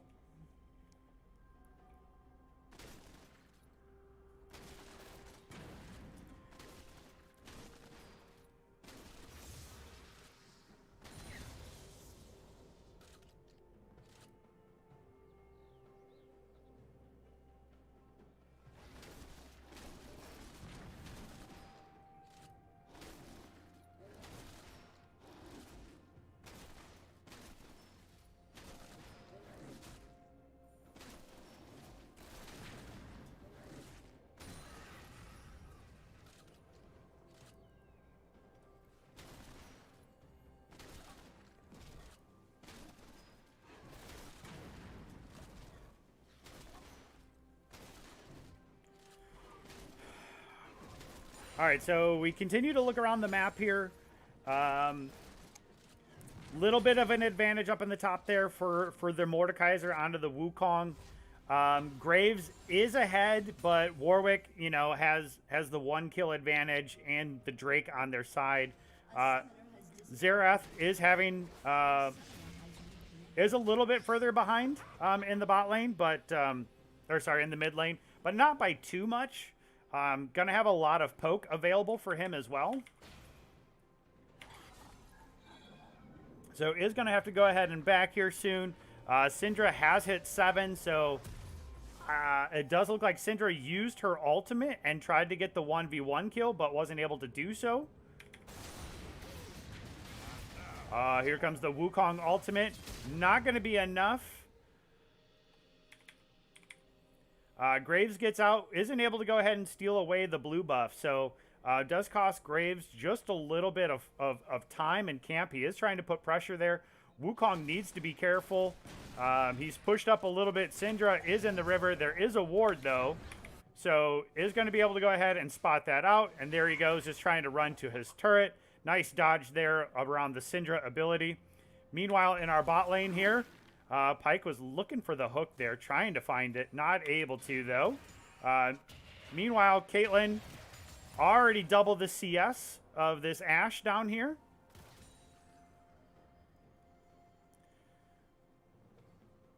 So again, just like last game, McFarland's bot lane is playing extremely passive, just sitting under the turret. And right now, they're in such a far range away that they're not getting experience points. Just for sitting there. So they're trying to wait for this wave to crash. But McFarland is doing a really good job of just keeping the pressure up. They've already got at least 1 plate. So I think the way that they adapted to this is that they changed up their team comp. So again, Warwick solos the Rift Herald. But the way that they picked this Caitlyn to go into this Ashe and Swain, they know that these two are just going to be sitting under turret. So they elected to go with the team comp that has a lot of poke in Caitlyn. So if they're just going to go ahead and sit under turret, Wisconsin Lutheran's like, go for it. We're just going to continue to poke you down, and we'll take your turret without you even being in range. So I think this was a very smart team draft for Wisconsin Lutheran.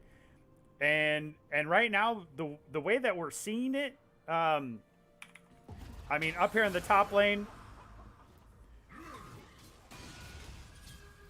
Wukong doing the best that he can to try to get under the turret range there, but not able to do so. The Shadow Realm was used just perfectly there by Mordekaiser.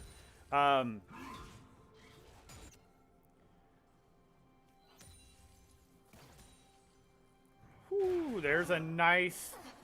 Go ahead and do a quick rewind here in the mid. So Syndra trying to go ahead and get a kill over here onto Xerath. Looks like she's trying to back here.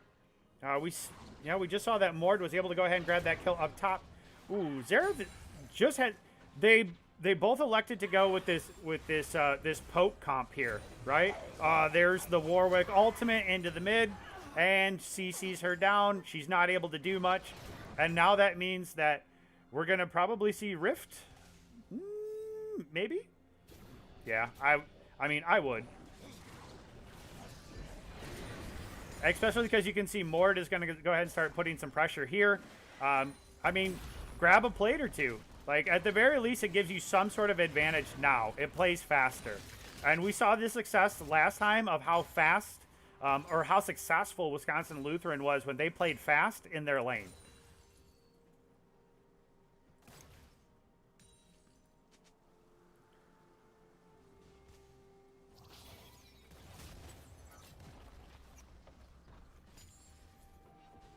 So again, there's another plate. And again, this is already the second Drake. Wisconsin Lutheran draft here, I'm going to keep giving it credit because you have Poke with the Xerath, you have Poke with the Caitlyn, and now too you have a Pyke that's sitting in the bot side there. Swain uses the ultimate to try to get away, or at least to try to like get some damage down. Pyke's just trying to hold out here. Nice trap there by the Caitlyn. Doffy does get one back there, but there was a lot used in order to try to make that happen for the side of McFarland. Wisconsin Lutheran already sitting at a 1,000 gold advantage. And again, their bot lane so far ahead in CS. The biggest thing is that Wisconsin Lutheran needs to turn that into a victory. If they're playing through the bot lane like this, they need to make sure that they're coming out ahead. So I think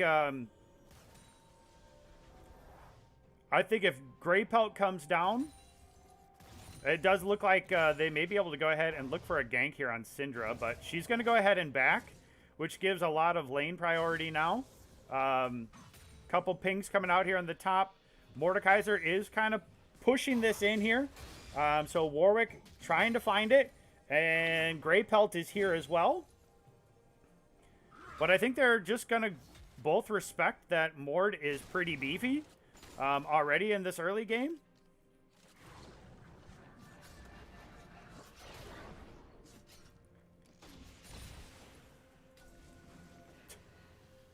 Grey Pelt's coming down again here. Huge snag there. Nice CC. Big damage coming down. That's a nice Pyke R coming down there as well. Grey Pelt goes in onto the Syndra. Gets one kill there as well. Pyke is just dealing damage everywhere, but here comes the Xerath, and the Caitlyn is poking away. There's another one. Swain trying to get away now. Caitlyn flashes forward, lands a trap. Double kill going over. All right, Wisconsin Lutheran, this looks just like game one here. All right, they are just going to go ahead and push. Caitlyn could be looking to go ahead and at least get one more turret plate onto this bot tower. Meanwhile, in the mid lane, Grey Pelt and Xerath, I'm just going to start calling Warwick Grey Pelt because it's, you know, it's cool.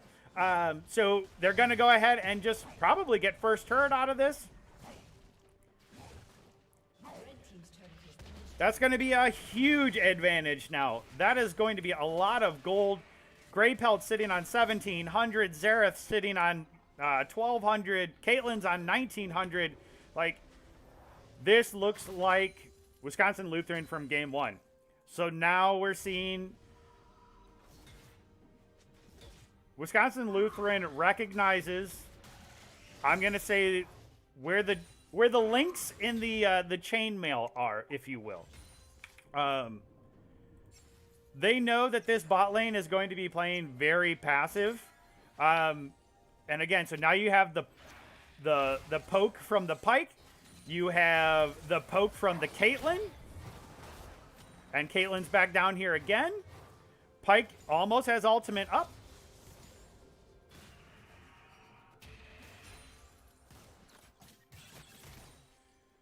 Caitlyn's already got a QSS. She's paying the CC tax. She's like, I'm not getting caught out. Oh, Ashe gets caught out. Somehow there's the dunk. Oh, here comes Grey Pelt coming in. There's a double kill for Pyke. The flea is there.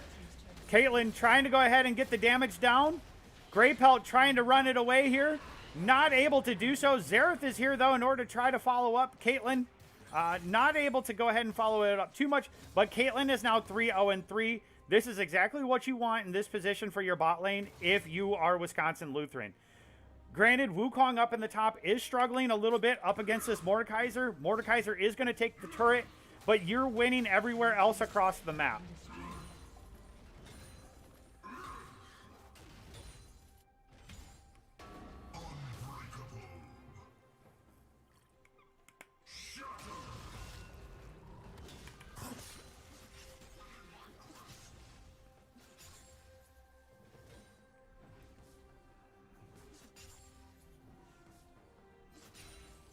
All right, now we see a little bit of a lane swap here too, which I think is interesting and should give the advantage now over to this Wukong, because you know how far back that the Ashe and Swain picks are going to be playing, and so it's okay.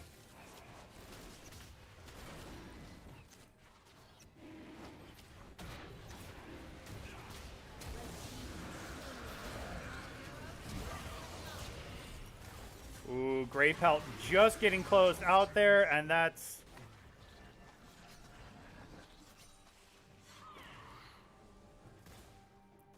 But now you got Caitlyn just sitting up here poking.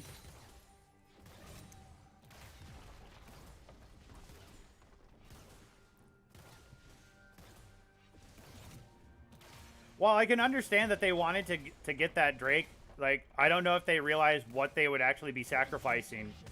Because now Caitlyn is huge. She's almost on 8,000 gold already. She's doubled the ADC for McFarland's gold total.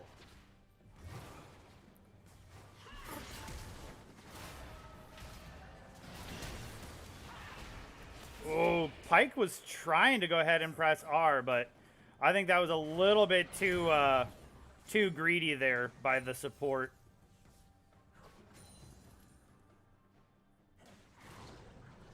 Again, now Caitlyn is kind of stuck.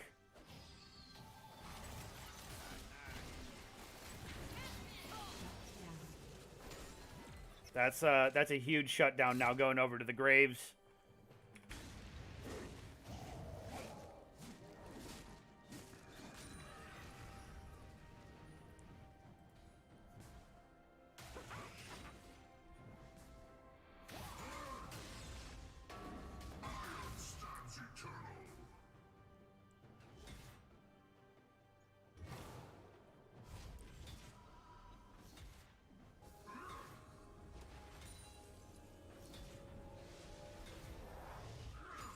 I'm kind of surprised that Wukong still backed on that one. I mean, when you got two members down here. Xerath getting caught out here. Able to get enough poke, I think, away. Yeah, he's just going to keep poking on the Graves here.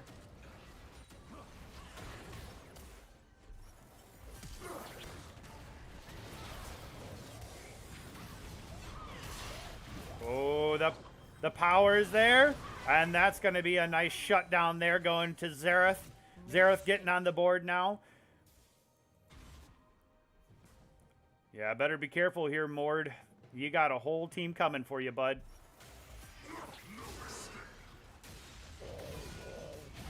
There comes the CC, the Wukong knockup. There's the suppression.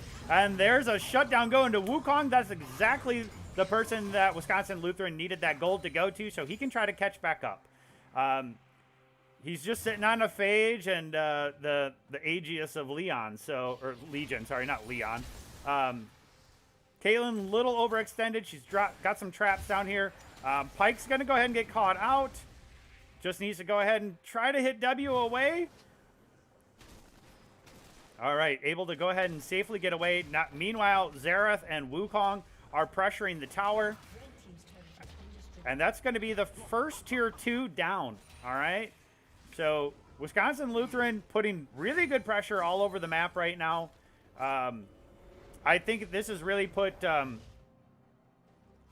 it's put McFarland out of their comfort zone compared to last game. Wisconsin Lutheran is going quick and fast with this. And they're not letting any lane really get super far ahead, right? At 20 minutes last game, I think Jax was like 8-3 or something like that. So Wisconsin Lutheran's like, we're not going to sit back and just wait. We're going to play our game, our style, and we're just going to keep pushing. The only caveat I have to say here is, like, as much as, like, a Pike is a great pick, don't get me wrong, but sometimes you can be way too aggressive as a Pike, and like, you want to try to make that hook play, you want to try to get your team ahead, but sometimes it's just like, it's tough. It's tough to do that. So, all right, we're going to see this Wukong going in again because his buddy Xerath is here as well. Xerath is going to get taken to the Shadow Realm, though, and he's going to go ahead and be stuck there. He's going to try to do as much as he can. The Wukong ultimate comes out, and it's just not going to be enough. And so that's going to be a nice kill going over to McFarland.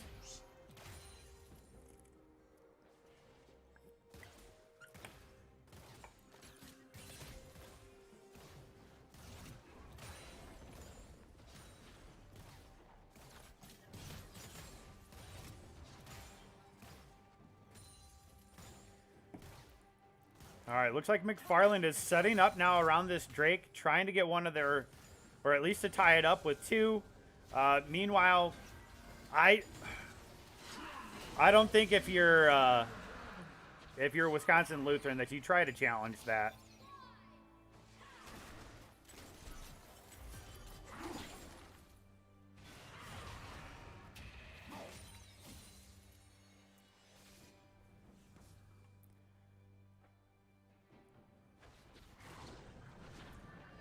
All right, Wisconsin Lutheran is slowly bringing this gold lead a little bit further.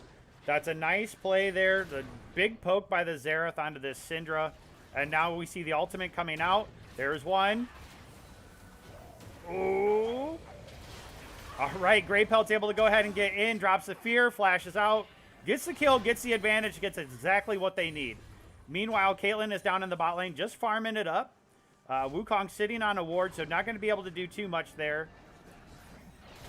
And just like that, Wisconsin Lutheran extends the gold lead to almost 3,000, sitting at about 2,500.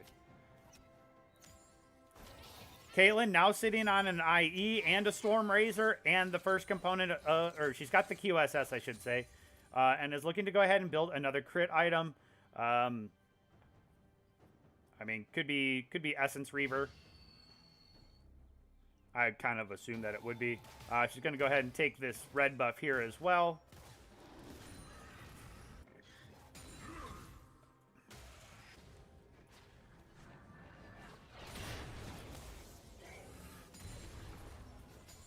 I really like this Xerath pick. Just the massive poke that is able to come from it is hugely important. Wisconsin Lutheran continuing to keep rotating around the map. Again, this bot lane here for McFarland is really just on, like, damage control. Like, wave control here. Just continue to push out waves while the rest of us just go and, you know, push forward. Oh, this could be a big pick here. Ooh, not able to land it just enough. There is a pink ward that they were sitting on. So meanwhile, Wukong is just up there kind of splitting, looking for a little bit of extra CS. Meanwhile, Mord down here on the bot side.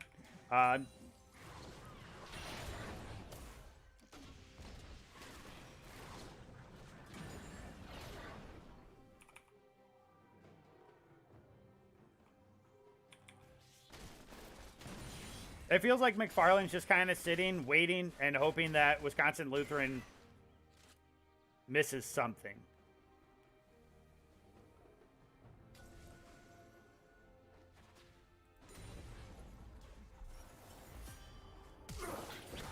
Oh, nice play there by the Pike.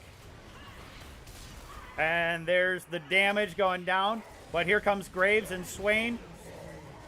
Meanwhile, oh, that's a big Ash arrow.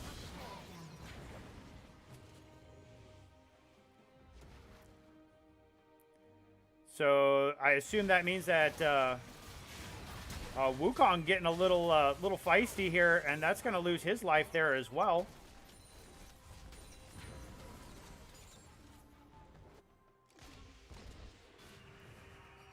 Yeah, Pike just needs to back up here.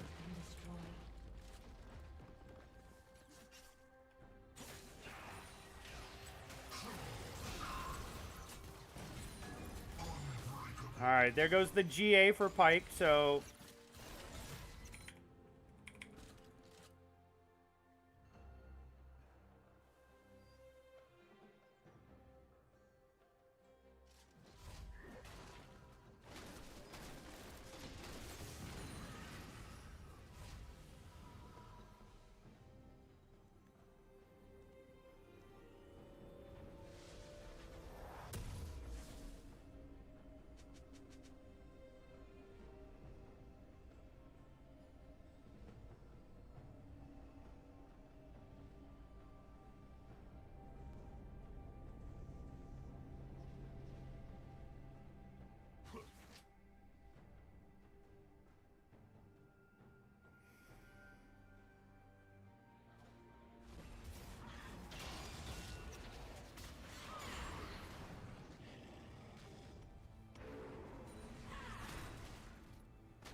All right, McFarland able to go ahead and put themselves on soul point. Pike's going to go ahead and get caught out. And again, just being too far forward, too aggressive. All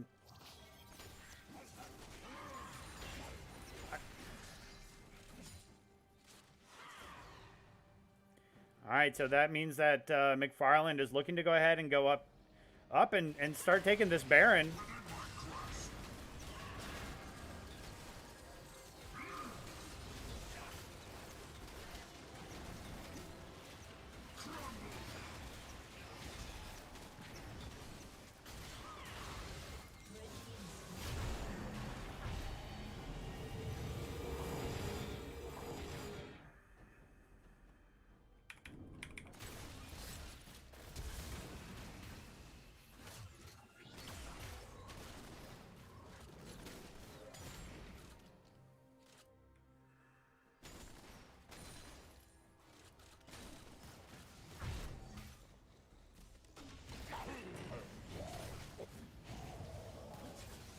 Nice shutdown going over to the Caitlyn. That was well played by the Warwick. Feeling a little bit of pressure and came up huge.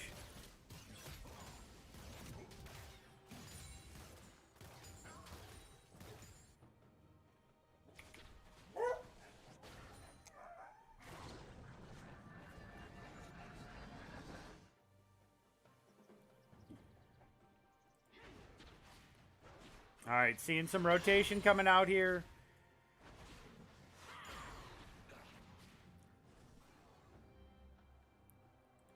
Xerath trying to push down some of this bot wave here. Wisconsin Lutheran just trying to go ahead and push this out. Just continue to shove out waves.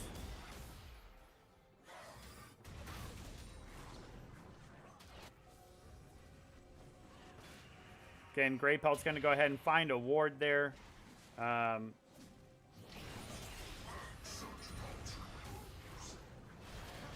Oh, Grey Pelt getting caught out there for a ward.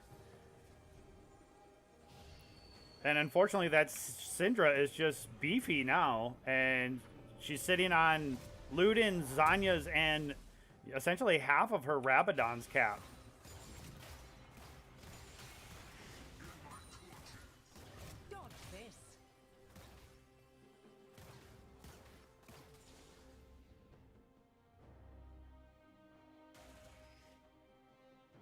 team's turret has been destroyed.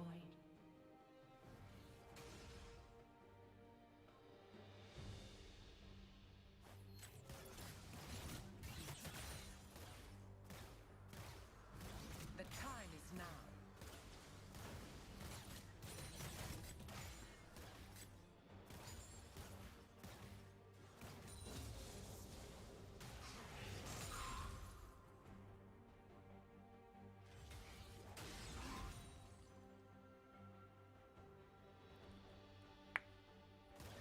Time's up.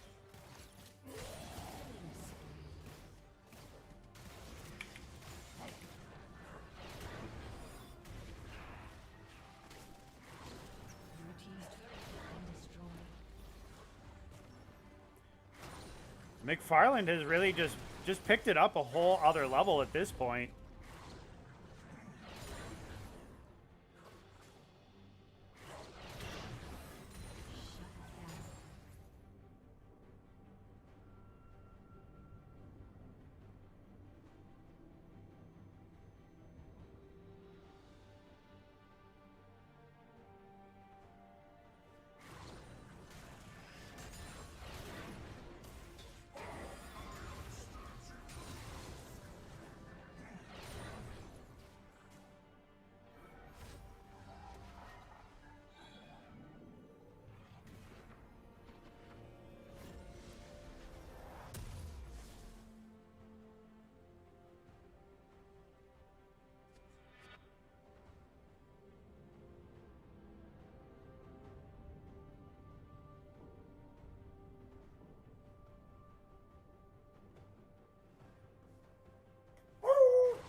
Grey Pelt stuck in the Shadow Realm. Going to go ahead and use the ultimate there.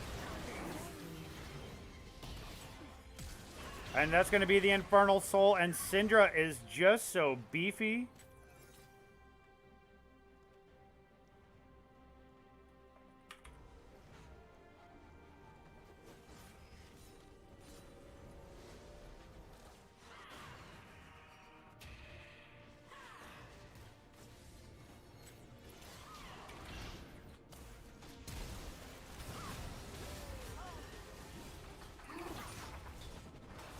McFarland just running it down right now, looking to end this one. Blue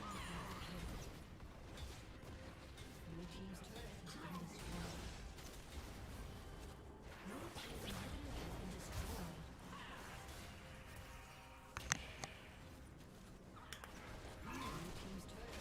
destroyed. McFarland pushing, looking to end this game. I don't think that there's much that Wisconsin Lutheran's going to be able to do. And that is going to be McFarland taking it down, winning game 3, and going to be your Division II state champions.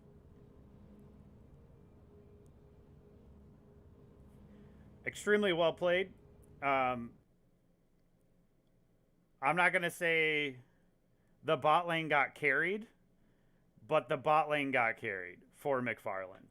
I realize that it's for sure Doffy is a JV player getting called up at the state championship.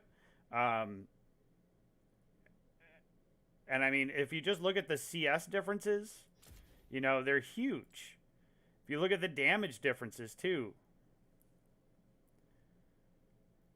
like that's a huge disparity right there. I mean, Caitlyn was sitting on nearly 300 CS.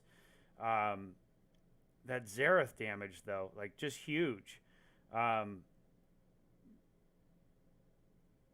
it was just I think you really got to give it up to McFarland's mid, jungle, and top. They really carried McFarland throughout this matchup here. I didn't get a chance to watch the game against the Dells, but I mean, I really got to give credit where credit is due. Congrats to those like, well, I guess I can't say congrats, but well played by those 3 players for McFarland. That was those were win conditions, and they were able to do so. So GG to them. And congrats. I don't want to take anything away from Wisconsin Lutheran. Like, they played extremely well. Top was a tough matchup. I thought the Zareth pick was going really well. At one point, Zareth was 1-0-5. So it just got to that point. There was just a quick turning point to where they were able to just go ahead and converge and switch things to make it happen in their favor. So, again, well played. Kudos to both schools. They both had heck of seasons. So, congratulations to them. And both teams should walk away happy that their schools made it this far. I'm going to go ahead and take a quick break. If you want to go ahead and... I don't know if the other stream is up or not. Almost 95% support playing. Might be a little hyperbolic, but Tom has not been a super viable top laner in a while. Definitely some characters we haven't seen today or with the matches that we played earlier. Swain, we saw Swain support played by one of the D2 teams. So I'm actually gonna host and that was kind of, I think that was the other game going on right now against Wisconsin Lutheran, and they lost.